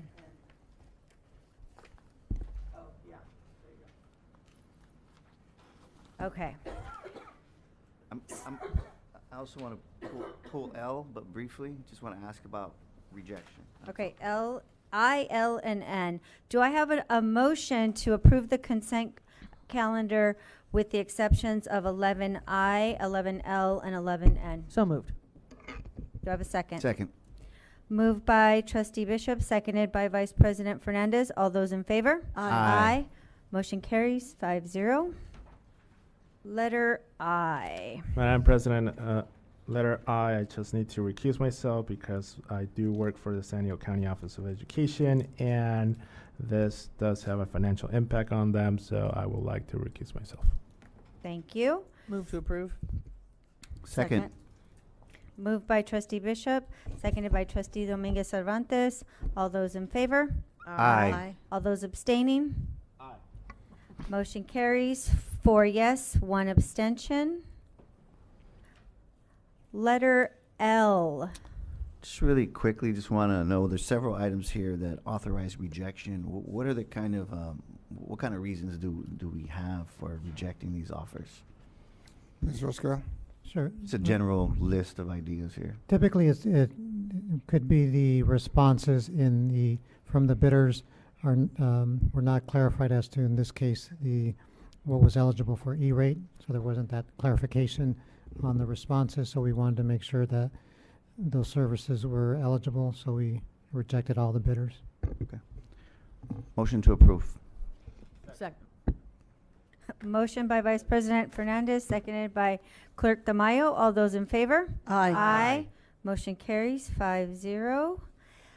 On letter N, I will be recusing myself as is a memorandum of understanding between Sweetwater Union High School District and Chula Vista Elementary regarding the access to our charging stations. I will be recusing myself. I move to approve. I second. Wait, oh, we have to. Yeah, What? I can't have Oh. Because he can't Oh. Wait, isn't he? Oh gosh, you're next in line. Yeah. We This got all is the so way to the fun. Speaker of the House. There you go. All right, on item 11N, is there a motion? I move to approve. Is there a second? I second. Been moved in second by Trustee Bishop, second by Trustee Delia Fernandez. All those in favor say aye. Aye. All those abstaining say aye. Abstain. All right. All right, short-lived. I think he should. I feel so I don't want to. discombobulated. What you called? All right, public hearings. The public hearing section provides the public with an opportunity to address the board on specific items. Persons wishing to address the board on any public hearing item must complete a request to be heard card and submit it to the recording secretary at the start of the meeting, or call 619-679-9001 prior to the start of the meeting. Telephone line opens 1 hour prior to the start of the meeting. Speakers are requested to limit their remarks to 3 minutes and speak in a respectful and professional manner. The board shall limit the total time for input for each public hearing item to 20 minutes. With board consent, the president may increase or decrease the time allowed for public comments on each public hearing item depending on the topic and the number of persons wishing to be heard. And there are no public hearings. Administrative action items, 13. 13A, approve the revisions to the fiscal year 23-24 budget. Approve the first interim financial report as of October 31st, 2023, and certify the district's financial status for the fiscal year 23-24. Mr. Esquivel. Thank you, President Ugarte. We would like to present the 2023-24 first interim budget report. The district is presenting a positive certification, meaning we feel we will be meeting the 2023-24 minimum reserve requirements and the next 2 years. Just a few items, changes regarding first interim budget since the adopted budget back in June. You'll see the LCFF funding formula. We still have the same 8.22% cost of living adjustment. One item that was of note is the unduplicated pupil percentage based on our November numbers increased from 56.8 to 58.9. So a lot of positive work out there providing the income verification forms. That impacts current year, and it's a 3-year averaging process. Then transitional kindergarten, additional add-on based on actual enrollment we saw there. There's projection revenue and expenditure projections through June 30th of 2024. The adopted budget had information at that time. It was completed in May, so we had April and May expenditures. We have updated beginning fund balances with the September unaudited financials and final 22-23 carryover balances into our 23-24 year. Routine maintenance increase based on the ELOP expenditures. Reductions to the learning recovery block grant that was included in the governor's proposed budget, and also to the arts music block grant there. As a reminder, COVID-19 federal and state relief funds are set to expire in approximately 6 months, and you'll see that. And transitional kindergarten required in the budget, required to maintain 1 adult to 10 students beginning in 25-26. We have not made the fiscal adjustments yet until a final 25-26 budget, but just wanted to bring that information to you. So these are the comparison between adopted budget and first interim budget, and you'll see the increase or decrease. You'll see revenues, expenditures, and the changes in those balances. You'll see the beginning balance change. Again, that was based on the unaudited financials. The ending balance, you'll see a decrease of $1.7 million. And right below that, you'll see, that's not highlighted, you'll see the assignments of that $165.5 million inventory commitments and assignments and restricted funds. And then you'll see the reserve for economic uncertainties, which is that barometer that we look at to match the 3%, $3.5 million increase, so 3.588, and the percentage increase from 9.86 to 9.97, so just below the state required maximum of 10%. So you see the first interim total budget, 9.97. Next slide will show you the general fund is segregated between unrestricted and restricted. You'll see the restricted fund balance there. Ending balance $91.5 million, restricted 71.9, and total of 163 million. The unrestricted, you see the commitments there, and the reserve of 39.7 at 9.9. And on the restricted side, that's all our restricted fund balances. So some of the detail you'll see next on that 51 million and the 71.9. The 51 million here, you'll see donations to school gifts, Textbook adoption, there's one adoption for next year, 425. And post-COVID-19 services staffing, as that money ends, we're reserving some funding for that. And you'll see the restricted fund balances here. You'll see learning recovery block grants, Mr. Gordon talked about. You'll see expanded learning opportunities block grant, arts, music, lottery, and so on, for a total of almost $72 million in restricted fund balance that are planned to be spent. So earlier, second slide, you saw that $3.5 million increase in the reserve. This is a summary of the changes that caused that reserve. You'll see the changes in revenues, expenditures, the fund balance, commitments, and the beginning balance. First item, you'll see the $1.8 million in revenue changes and other sources. LCFF adjustment, we talked about the unduplicated people count. That's a majority change on this one, and with some TK addition. Lottery funding adjustment to the rate. And then the unrestricted contribution is an additional contribution to maintenance caused by the additional expenditures from ELOP. Unrestricted general fund expenditures, you'll see a total of a decrease of $18 million. You'll see certificated salaries adjusted down as a result of hiring, staff replacements, resignations, retirements during the year, replacements. Classified salaries, you'll see the majority change there is due to the school site budgets now being adopted with the SIPSA, the allocation transferred to books and supplies as budgeted. And books and supplies, you saw about a $1.7 million increase in costs in 23-24 as a result of that science adoption, additional cost, and about almost $3 million in the carryover balances.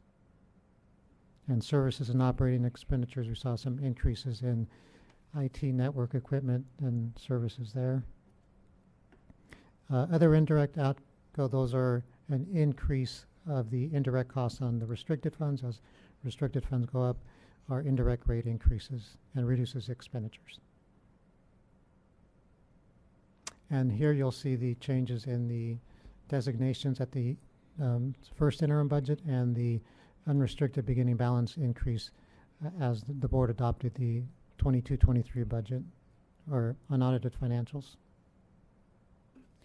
So now we always look at our current year and the next 2 years. This is a multi-year financial projection. First, we just want to give you some multi-year projection assumptions. Starting with the cost of living adjustment, you'll see this is the current Department of Finance numbers, 8.22 in the current year, and then 3.94, 3.29. I have an asterisk on there with a footnote on the bottom because of the LAO projecting COLA 24-25 at 1%. Mr. Gordon mentioned 1.27. It'll may wind up, we'll find out on January 10th, the governor's projections not only for 24-25, but the 25-26 numbers as well. And just to give you a brief dollar amount of what that means, dropping from a 3.94 COLA to 1% COLA, it's about $7.6 million in 1 year. It adds to the next year. And this is without having any increase in the 25-26 COLA, which we'll find in less than a month. $7.8 million. Yeah. I'm sorry, 7.6 in 24-25. From 3.94 to 1%. And then the other assumptions, you'll see the unduplicated pupil percentage. You'll see the single year number, which impacts the 3-year average for the district. Actual ADA, we still have a 3-year averaging method. Actual ADA to funded ADA. And then our multi-year assumptions with 23-24 and the next 2 years all above that 3% and above the board 8% policy. And just looking at the historical ADA numbers starting at 0 with the enrollment. You'll see the blue line being the funded numbers, the actual ADA being that gray dotted line. And if you have any questions. We regarding have the no presentation. speakers on this item. Board questions? I'll hold my questions till after January the 10th.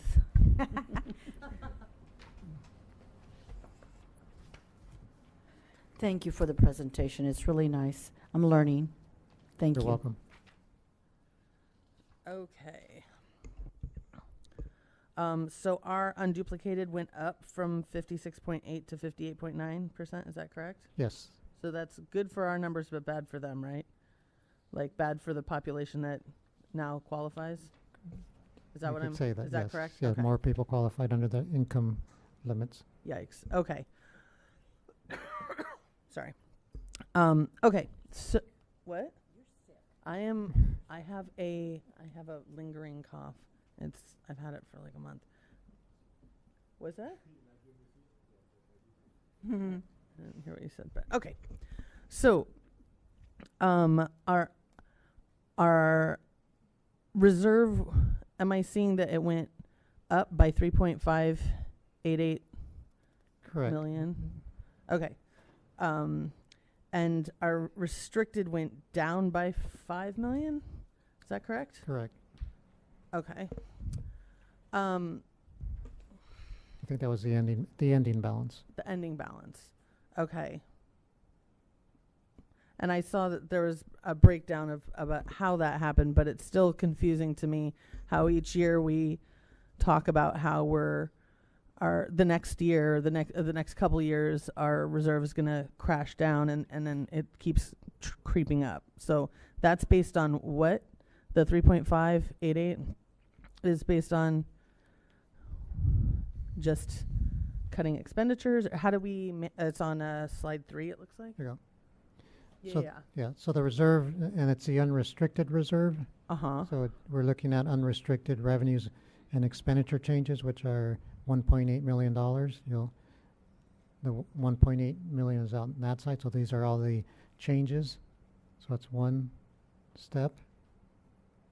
Next one would be expenditures. And you'll see here expenditure decrease. So if we have an expenditure decrease, that means our reserve increases. Right. So that's why we don't have brackets on that one. And then on the unrestricted fund balance commitment, since we committing more of the reserve, that reserve decreases, the reserve for economic uncertainties. And then that last one, the beginning balance, in September, the board approved the unaudited financials, and which is a change from the adopted budget, which we didn't have the final. And this caused an increase in the beginning fund balance of the unrestricted, which increases the reserve. Okay. So my question is, when we have that increase, and I know that it's capped at 10% at this point, right, by the state? Correct. What do we do with that money? Well, you'll see it here. Actually, it's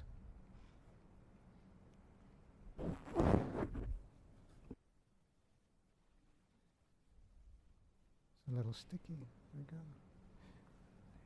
Here is the unrestricted and restricted. So what we do is based on what the board's direction, how to spend the money, then we make these changes here. Obviously, there's a lot of expenditures that go through with salaries and benefits, but when there are decisions made on how to spend it, it goes to the board, and then the board approves those changes. Okay, so based on this, next year we're not going to lose our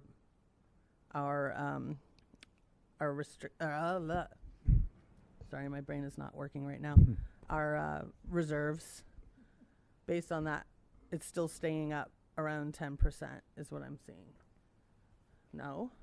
You're saying this slide? 13, yeah, that one. It's still staying up, yeah. Yes.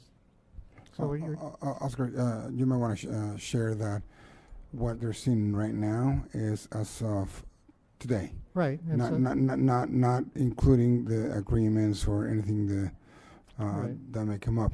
That is as of today. Correct. And just like all our budgets, just that adopted budget, it says that the information at that date.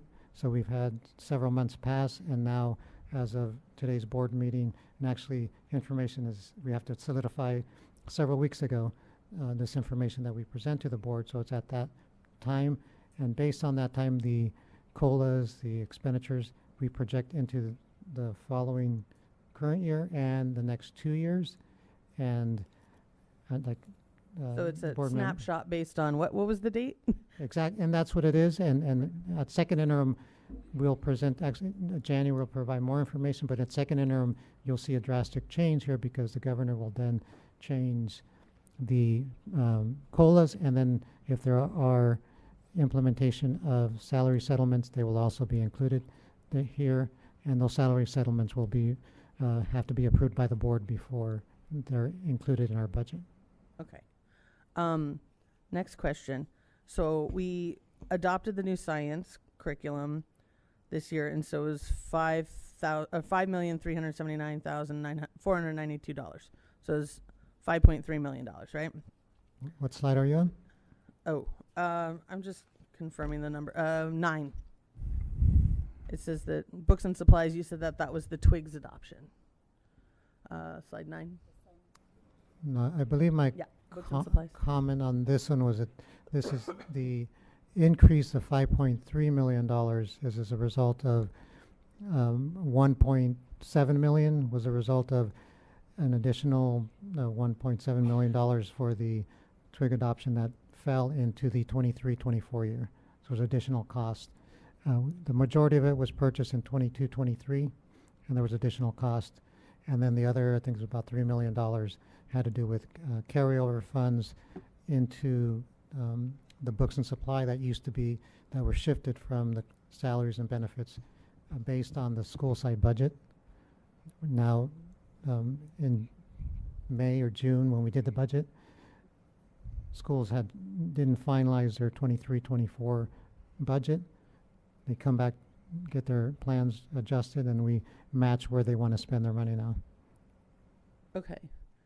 So that's all the supplies and books. The majority of it, yes. Okay.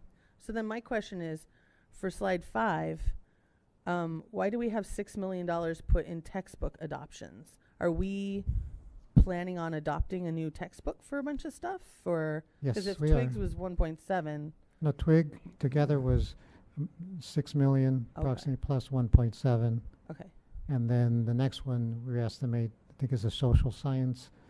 That The next one is social science. That's Yeah. the next one. Yep. And that's what this is for. Is this Yes. is $6 million adequate for the social science adoption then? We estimated that it is, based on conversations with Rochelle Carroll. So a couple of things. You see the $1.7 million because it was split. It was in the same calendar year, but it was split into 2 different fiscal years. The cost. That's why. The second is it's the $6 million amount. It's an estimate. However, there's certain expenditures as prices go up. I mean, we don't know, so we estimate what it is. I know Ms. Carroll has had some conversations, but again, part of the textbook adoption is to know which textbook we're going to be adopting. So it's just an estimate. Okay. But we're actually going to definitely use that for this next coming year, is what we're saying.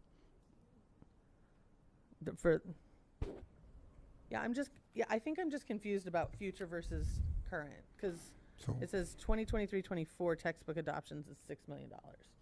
So that's what we're doing this year? So you have to allocate. You have to allocate the funds. So when you adopt the textbook, you have the money. If you don't allocate the money, if you don't allocate the funds, then you don't have the money to buy the textbooks. So this is literally us, not literally, but this is figuratively us sticking $6 million in the sock drawer so we have it when we do the stuff next year. Not like that. It is it is being proactive, fiscally proactive and responsible to make sure that we have the money. So when we do the textbook adoption, we have the money to be able to fund that amount. Right. Okay. I think we're sort of saying the same thing, but differently. Okay. Cool. Thank you for that. My last question is, I just would love you to, for the sake of some constituents that had questions regarding how school budgets work, the lottery, I think that it's understood in the community that the lottery funds more of the schools than actually funds. Could you explain the 353,090 on page 8? Is that the total funds that we get from the lottery, or do we get additional funds? You're talking about this one? Page 8, yeah. Yeah, so this is the, Is that 8? Line 4. No, that's a different slide than I was looking at. 8. Yeah. No, on page 8, it's 353,090. That's under general fund revenue and other source changes. okay. That's it. Yeah, That's yeah. what I was looking at. Yeah, so that's, this is the increase in the unrestricted revenue. So there's two types of lottery. There's one called a restricted lottery, and that's very restricted, very restricted. And it has specific requirements as far as materials that you can purchase, textbooks, materials that students can use, textbooks, even laptops, but it has to be student material. Like that they touch it. That they, exactly. Okay. That's a good way of thinking of that. And then the other part is, the larger part is the monies that are called unrestricted lottery. Okay. And those monies go into the unrestricted fund and are used to support school expenditures, and most of it is used for K-6 teacher salaries. Got it. And so that's $353,000 is the only stuff that goes to salaries? No, this part here it shows that's the increase annually. It's about $4 to $5 million, because it's depending on ADA. So there's like 7 million together, restricted and unrestricted. Unrestricted is a little bit less. It's probably per year. It's about $1 million roughly. Okay, so combined, what would you say the percentage of the budget that we have? It's probably comes about from lottery. like about 4 to 5%. Okay, perfect. Thank yeah, you. I'm glad to have yeah, an answer to that question. Thank you. I appreciate your presentation and your patience with me in answer. Oh, I have one final question. Sorry. As a delegate for CSBA, I'm interested to know if enrollment-based funding would benefit us as opposed to ADA. Yes, that would be 100% or ADA revenue if they counted every Right. student. But so yes, So that we would be the kind of district that would benefit greatly from enrollment-based rather than ADA, right? as long as they kept the other factor, the funding factor the same. Yes. If the funding factor remains. Okay. Yeah.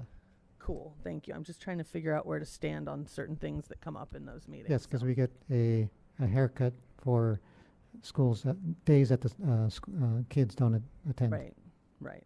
Okay. Thank you. You're welcome. Trustee Tamayo? Thank you. I'm looking forward to the second interim so we can see the impact of our negotiated agreements, as this one does not reflect that. Also, the impact of the potential changes into COLA, that needs to be considered, so that would be on second interim. So while these changes look okay, I'm waiting for second interim. Thank you. You're welcome. Yeah, myself as well. This will be longer than just January 10th, right? Because the Yeah. governor's going to propose his budget, and then the state legislators got to go back and forth and amend it and whatnot. So I will also wait for the second interim. President Ugarte? No, that was my exact thought, and I'm glad you reiterated the fact that this does not reflect anything, because we haven't approved anything with regard to our bargaining. And I'm especially looking forward to the 24-25 COLA, because every place I've been hearing it's going to be funded anywhere between a 1.27% and a 1.19. But as far as funding, it could be a big fat goose egg, meaning no funding, even though it comes in at 1.27. So that will have a huge impact on our multi-year projection. And I'm also interested in seeing if that's that low in 24-25, what they project for 25-26. So I know I'm bracing myself to see major differences between this first interim and the second interim. So thank you for your presentation, perfect timing, and I look forward to seeing those differences. With that, I move to approve. Second. Moved by Clerk Tamayo, seconded by Vice President Fernandez. All those in favor? Aye. Aye. Motion carries 5-0. First and second reading, Board Policy, Administrative Regulations, and Board Bylaws. 14A, the second reading and possible approval proposed revisions to Administrative Regulation 6.163.2, Board Policy 6.1632, and Exhibit 6163.2, Service Animals in Schools. Mr. Romero. Good evening, President Ugarte, governing board members, and our superintendent, Dr. Reyes. I'm proud to present our second reading for the possible revision to our Service Animal School Board Policy 6163.2. This reflects updates under current legislation and current laws related to service animals being able to come onto our campuses, especially under Section 504 and our Americans with Disabilities Act. There are some requirements that public entities and schools are responsible for ensuring that service animals that meet the requirements of service providers are allowed to come on to campuses with their designees. So this policy update reflects those recommendations made by not just our attorney, but the American with Disabilities Act and Section 504 reauthorization and Civil Code Section 54. Thank you. We have one speaker on this item. Rosie Martinez. I just wanted to bring up two concerns on behalf of CVE. One is that whenever board policies have been brought to you, they've usually had a conversation with CVE about them, and that's not the case at this time. We obviously have concerns as this is written that outlines the teacher's responsibility in cleaning out cages and doing away with animal waste. That's something that we have very strong concerns about, and I urge you please to reconsider this language before you approve it. Thank you. And I know that the policy committee did bring up those concerns when we were looking at this language. Trustee Dominguez Cervantes, questions or comments? Yes, I'd still like to go through the areas that are concerning for several reasons. Page 2 of 15, the first paragraph, fear is also very debilitating, and that's not included here. So I don't know if there's ed code somewhere, health and safety code somewhere that clarifies that fear is very debilitating.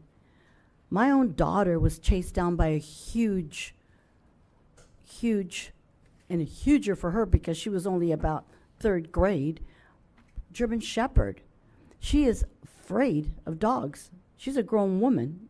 Fear hasn't gone away. And I'm sure there's other people that are not quite comfortable. We see them in different places where they're very much afraid of having a dog there. And where we expect these dogs to be trained, we know we hear of enough incidents where the dog does react to maybe someone that doesn't know how to act around an animal. And I think we need to look at that a little closer, please, because I just so against this. The same page, paragraphs, the 2nd, 3rd, and 4th paragraph, again, as I mentioned last month and was mentioned again right now, requiring the teachers to provide instruction about the animal. I'm sure there's opportunities to share how being kind to animals and things like that. Teachers can get very creative. But ensuring that the cages or the containers are suitable. Now they're going to expect the cage. So if a teacher misses locking it or doing something, the school or the teacher becomes liable for any possible negative action that can happen, you know, the animal getting out, being loose, that the waste materials are removed and disposed of in an appropriate manner. I don't know who writes this stuff. You know, to require a teacher, now is that something that our committee has decided that the teacher's going to do, or that some other hierarchy of law is requiring it? I'd just like to, for those specific issues, if we could call out that who's requiring this, or is it something that we've decided that we're going to do? Moving on to page 10 of 15, agenda of that same board policy, the second paragraph, the last line, which states, if you're there, second paragraph, the last line of that second paragraph, quote, assumes no liability for safety. Well, we know, of course, that liability will be had versus our school district. It's the page 10 of 15. Oh. Okay. Second paragraph, the last line. It says assumes no liability for safety. We know that we still be at risk. I mean, everybody sues for everything. And then is a teacher going to be the one that's sued, or an IA going to be sued? And even if parents or staff signs paperwork, assuming liability, it's a very weak position we'd be coming from. But I think some of those other questions that I asked, if this is something that the state or the feds are requiring of us, then we can work with that, or figure out if it's something we decided at our level. Page 15 of this same document, the first paragraph, the last sentence says, and that I may, that's what I italicized, that I may be solely responsible for any and all such risk, implying that the parent would be, or the adult if it's a staff, but it's all really about the student. May is a very loose word. In legalese, that means anything can happen. May does not mean shall be responsible. So they shall be responsible is very different. That statement assumes, by saying, having made, that there is a potential for our school district, or possibly even staff, being liable. Every paragraph makes reference to a school district representative assigned to provide child assistance, to be responsible for the cleanliness of the service animals at all times while on district property. Again, I think those are the concerns I'm calling out as we look at the overall, what's dictating this. The last paragraph again says, I may, implying the parent, be solely responsible to third parties. Well, that's an oxymoron from the previous one I just read.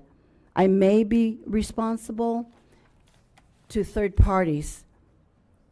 I just think we need to look at that a lot closer to protect our staff, protect our district, protect the students. Thank you. Any other questions or comments regarding the policy? So on page 11, it does lay out all of the legal references, but it is clear in the top paragraph that the legal references do not indicate the basis or authority for the board to enact this policy. So in essence, I feel like we may not need to address this, although I wouldn't want to restrict anybody's right to access a school that requires a service animal. So I know that I personally would like to take a lot closer look at this on the policy committee. I would encourage you to email your concerns to all of us board members and of course Dr. Reyes. Yeah, we can go ahead and from the tape, go ahead and. But at this time, I'd like to move to reject. Second. Well, I was gonna. This was a second read that we can also use time to revise and assign homework to the policy. I think because it's a second read and it's been past practice that our labor partners take a crack at it and we show them. And this policy does have implications, right? Because if we adopt it as is, while our labor partners can meet and negotiate impacts and effects of them having to clean cages and stuff like that. I think that it's better to solve those issues beforehand. Mr. Romero? Thank you. I just want to verify that the language as proposed does not require them to clean cages. The acknowledgement regarding service animals, that is a requirement for the service provider who is applying for this, states that the child is the sole responsible person for doing that. The obligation for Says the teacher. It says the teacher. Says the teacher. So what page are you guys on? Page 2. So page 12 is where I'm talking about. So you can't read one page and assume that's talking for the whole document. So the page 12 is where it's talking about the sole child being it. The teacher is going to be responsible that the cage is clean. So dog messes and goes in the cage, the teacher would direct the child to clean the cage. What if the child doesn't want to? So if that would be part of which is on page, the acknowledgement regarding this, failure to, so they need to understand, acknowledge that failure to do so will result in the removal of service animal. So that is on page 12, that they're authorizing, that they understand and have the obligation to handle, control, supervise the animal. And failure to do so will result in the removal of the service animal. So I'm in full agreement that we need to get our labor parties involved. I wasn't the author of this one, I'm just the representative of this. And so I would constantly engage in conversation to do that. I just want to make sure that this doesn't get assumed that the teacher will ensure that the cages and containers are cleaned, doesn't imply that the teachers are cleaning them. It states in the obligation acknowledgement regarding service animals that it's the child or the person who's bringing the service animals sole responsibility to provide that. Dr. Reyes? Trustees, if what we can do is this, if what I can do is take it back, take it to the policy committee, but also work with Jason Romero to make sure that we work with our labor partners. So not just the policy review committee, but also labor partners, and then look at in that area, and then the rest for the policy review committee before we bring it back.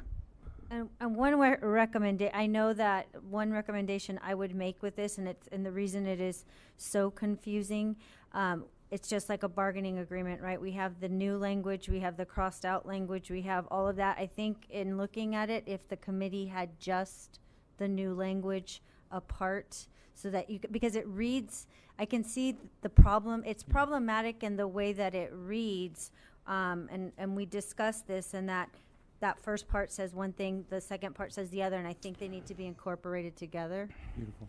I think there's we need to do better with the language. Right. And that's why I feel that we should reject it and let's give it another crack. Start over.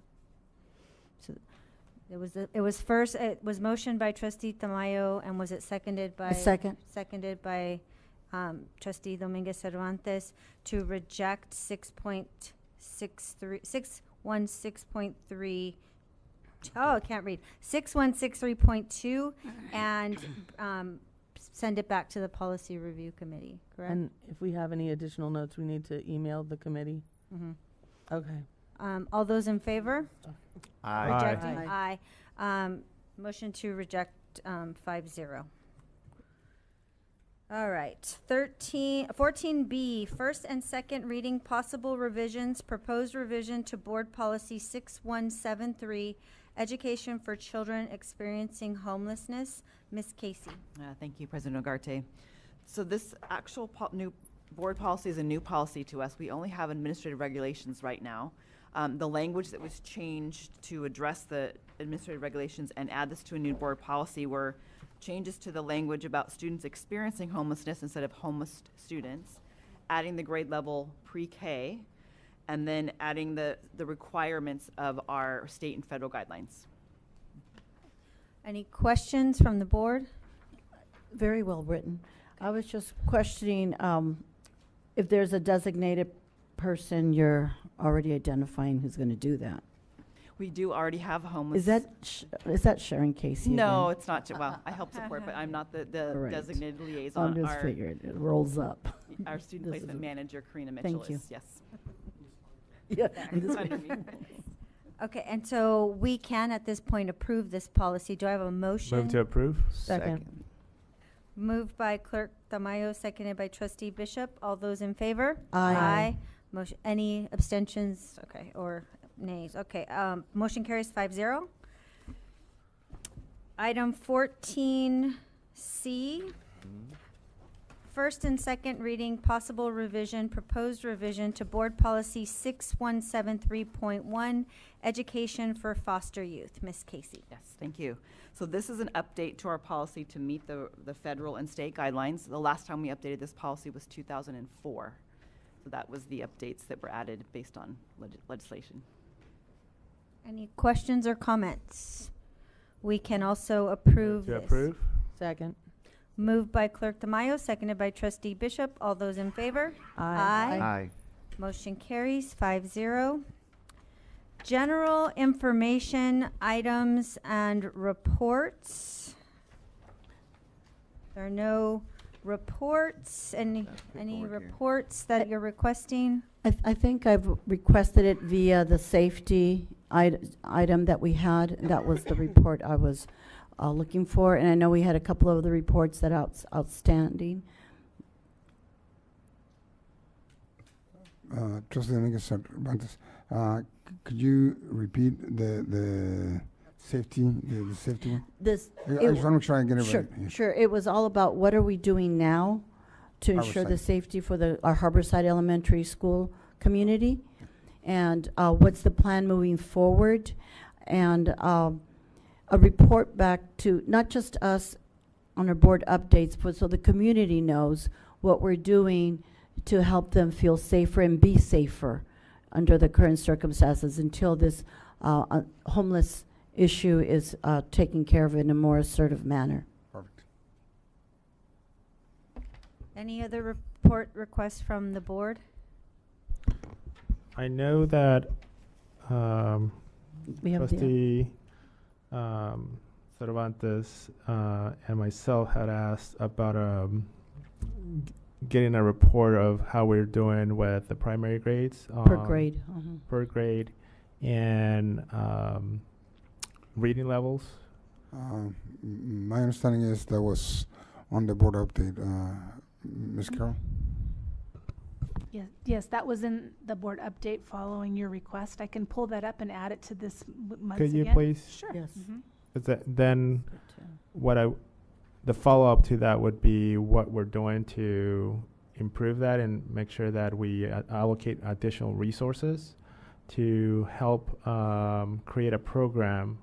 And that's something that I would like to bring to the consideration of the board is if, depending on those numbers, is what can we do to make sure that those students are catching up.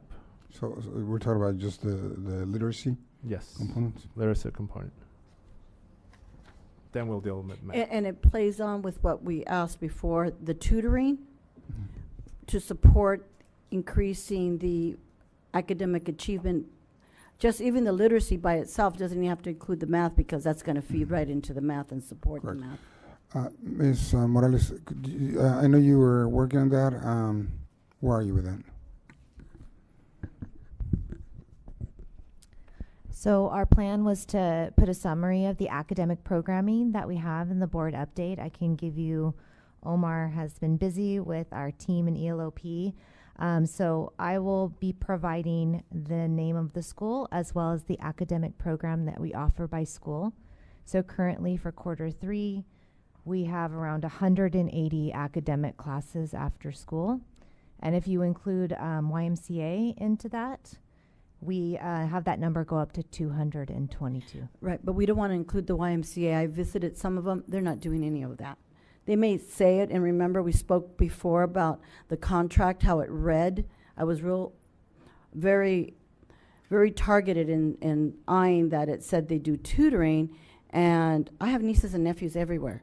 I go there, they're not tutoring. They're not even requiring them to do their homework, which is not their responsibility. It's something they work with their parents. But that's not being provided. So I think that's quite nebulous.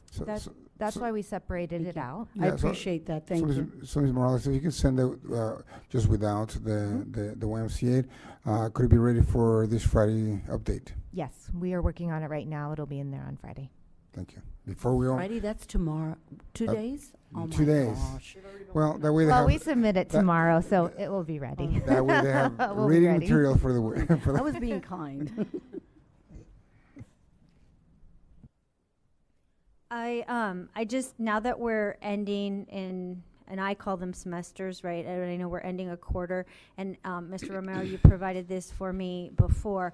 What I'm requesting from HR is this time how many vacant positions we have, classified, management, certificated, just a number, just to know where we are with how many positions are open. Yeah, we did that this week, so I'll be able to send it on this Friday's update. Awesome, thank you. All right, board communications to the board. Trustee Dominguez Cervantes. We've been quite busy since our last board meeting. The Starlight Parade, that was a lot of fun. Trustee Fernandez finished a lot quicker than the rest of us. He was up front with another group, his Little League, that's why. We started quite late. And that was a lot of fun. The cheerleaders, the decorated cars, it was so much fun. Yes, it was heavy. We had to carry this banner all the way down to the end. It was a lot of fun. The community was out, and I don't know how many thousands of people I heard. It was just crazy good. The children, it was a lot of fun. The band, Santa, multiple high schools. It was a lot of fun. And I also participated at the Southwestern Community College with the City of Chula Vista. The focus intended to identify what the community wants in the future university that's designated to be built over by the Otay Ranch area. Guest speaker was the Honorable David Alvarez. It was a community lesson session for the University Now initiative. It's UNI. What they did is they split us up into work groups, and instead of having us move around to each station, they just flipped over the page with the next question. So that was rather productive. It's interesting. I'm going to continue to attend those. They're looking at what types of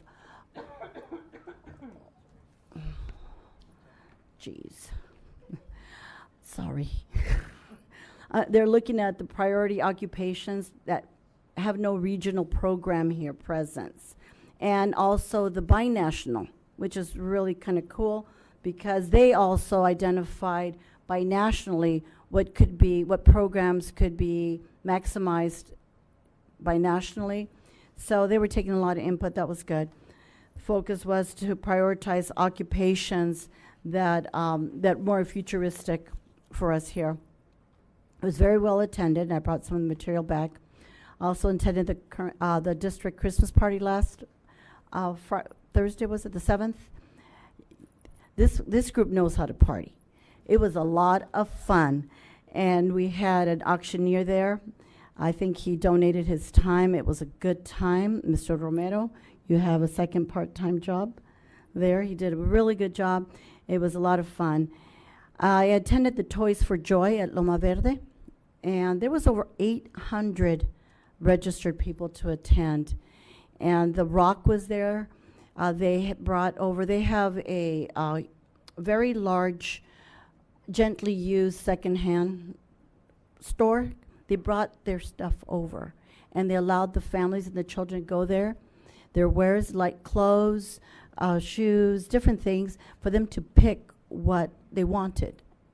They had face painting. The kids walked into the huge auditorium with, you should have seen their little eyes just, just lighting up with, they could pick their toy. It was very nice.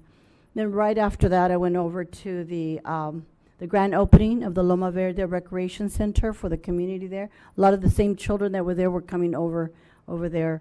They have 2 pools there, you guys, lap pool and a splash pool. and they're offering activities for the community, which is so much needed on the west side as well. They're offering water polo, for the youth from 7 and up. And yesterday, some of us attended the Sotomayor, the Sonia Sotomayor topping out ceremony. Beautiful school on more than 9 acres, amphitheater, innovation room, 2 floors, amazing. There. Thank you. Thank you. Trustee Bishop? Thank you so much. This past month, I was very honored to be a spelling bee judge at Veterans Elementary.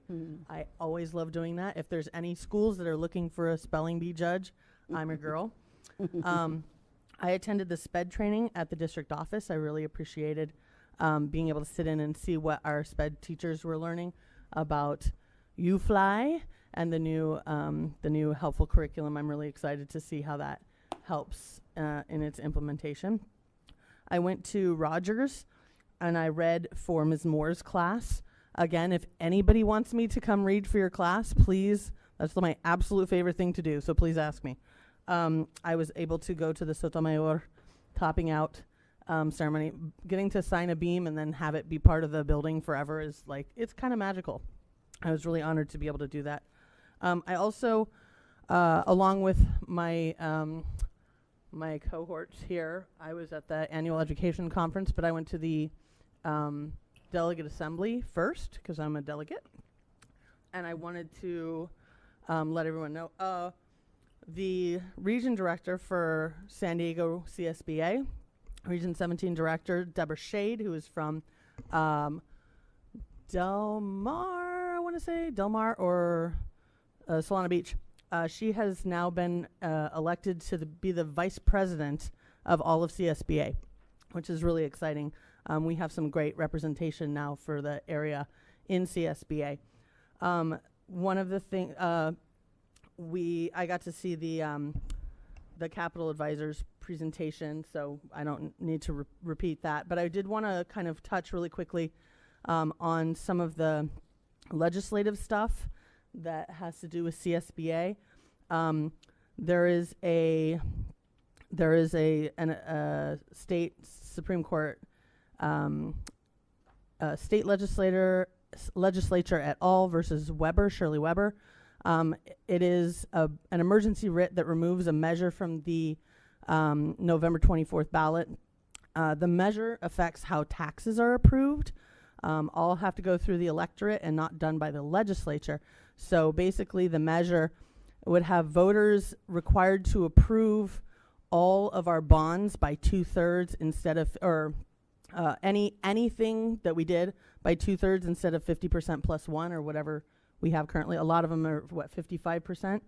And it would be, this is the hard part, it would be retroactive to January of 2022.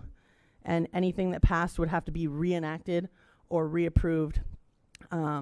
And the CSBA wrote an amicus letter that said it would have a very adverse effect on school funding, Prop 98 and parcel taxes. So we're watching that to see what the response is there.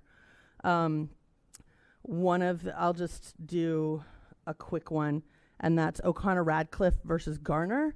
That one's actually at the Supreme Court of the United States, and it's basically about board members who blocked harassing members of the public on private social media accounts have been sued by those members of the public, and they heard the case on the 31st of October, and the argument from CSBA on behalf of O'Connor-Radcliffe is arguing that this law chills board member speech. So that's something that we'll keep an eye on and let everybody know what the outcome of that is. But that's definitely affecting our ability to use our private. It's specifically private social media.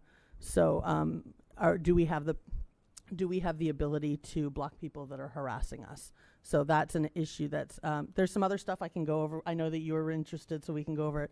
But in the interest of letting people go home, I want to say thank you as every month to our labor partners and to all of the people here in the room that that are working hard. We see how hard you work, and we appreciate you. I want to say happy holidays. It's the 7th day of Hanukkah, so Chag Shamash. Merry Christmas, Happy Diwali, Happy Yule, Happy Kwanzaa, Happy Solstice, and any others that I missed. All of these holidays seem to have something in common, and that is creating light in the otherwise darkness. And may all of your holidays be filled with light, laughter, and family. Thanks so much. Have a great New Year. Trustee, I always think I'm going to speak again, and it's not until Kate speaks that I know it's the last turn. I wish you all Merry Christmas and Happy Holidays, and thank you for all you do, and your dedication and your hard work. I'm not living in your skin, but I do know that it's very hard and that it can get very tiring. And we know that you're doing it all for the children. Thank you very much. Thank you for the excuse here. All right. Well, I did not get to go to the toppling off ceremony for Sonia Sotomayor. I have seen the great progress of that school as I walk my dog through that community every day. It's impressive. It's impressive to see what we're able to do to build a school that fast. I mean, it's basically from nothing there to a small, medium-sized mall in under a year. It's just incredible. And it's fun. It's fun to sign your name on those. I know I did it for Muraoka, I did it for Jeffers, and I think those two. Harborside, when we... No, I don't think we did Harborside. 1950s. Well, fun fact, Harborside does have my name on that plaque because we remodel it. So the remodels have the plaques. So, ha. But no beams. No beams. Nobody will see it. I'll be dead when they see it. I did get a chance to participate in the meeting with the student council, which was a great event. Thank you, Dr. Reyes, for inviting me and to participate and hear the students' voice.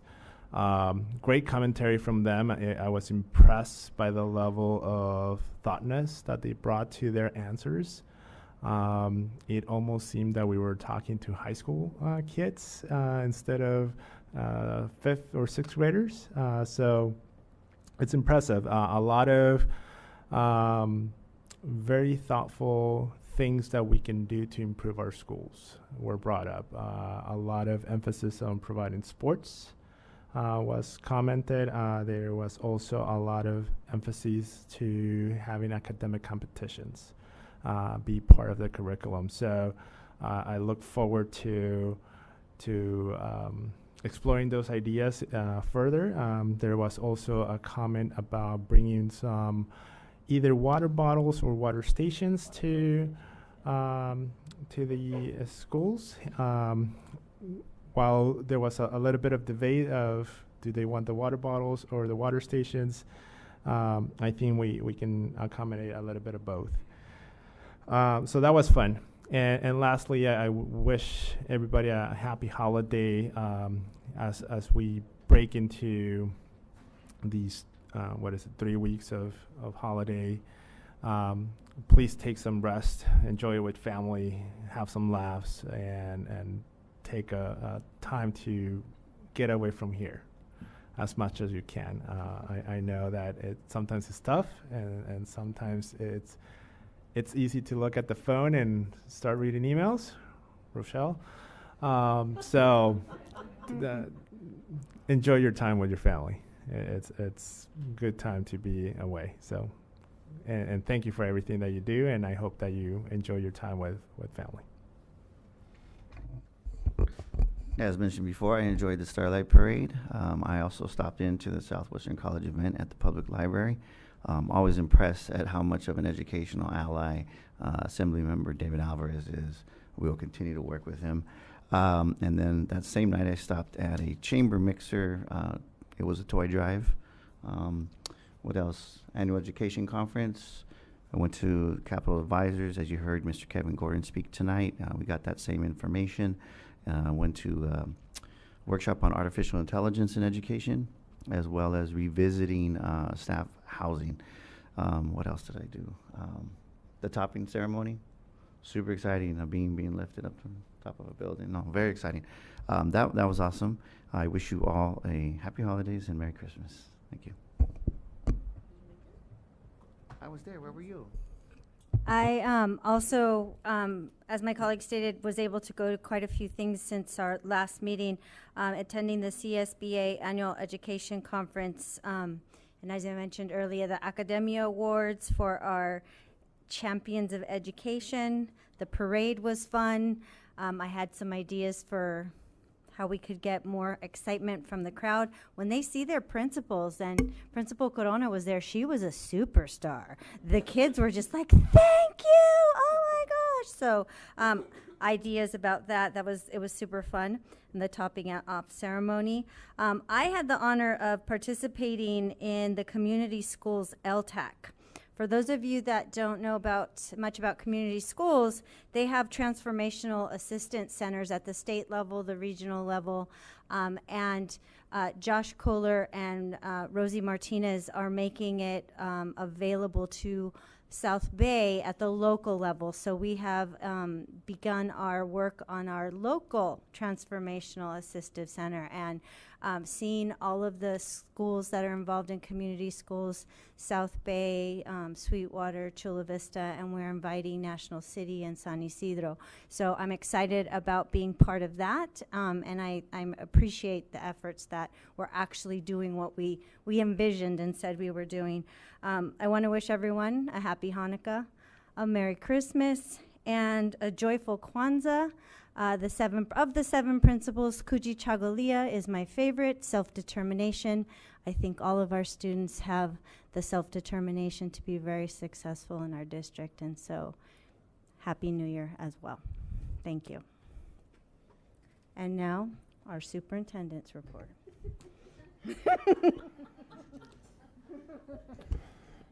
I just want to say thank you all. I want to thank all the classified, certificated, all teachers and our administrators for doing the work that needs to be done to keep our kids safe and engaged and making sure they're learning and being successful. I hope that we take the next, well, depending if it's 1 week, 2 weeks, or 3 weeks off, and really take care of ourselves, that you take care of yourselves, that you take care of your families, that you spend time with family and loved ones, and wish you Happy New Year, Happy Holidays, Merry Christmas. The next regular meeting of the Board of Education of the Chula Vista Elementary School District is scheduled on Wednesday, January 17th, 2024 at 4 p.m. closed session and 6 p.m. open session. Move to adjourn. Second. Moved by Trustee Bishop, seconded by Vice President Fernandez. All those in favor? Aye. Meeting adjourned.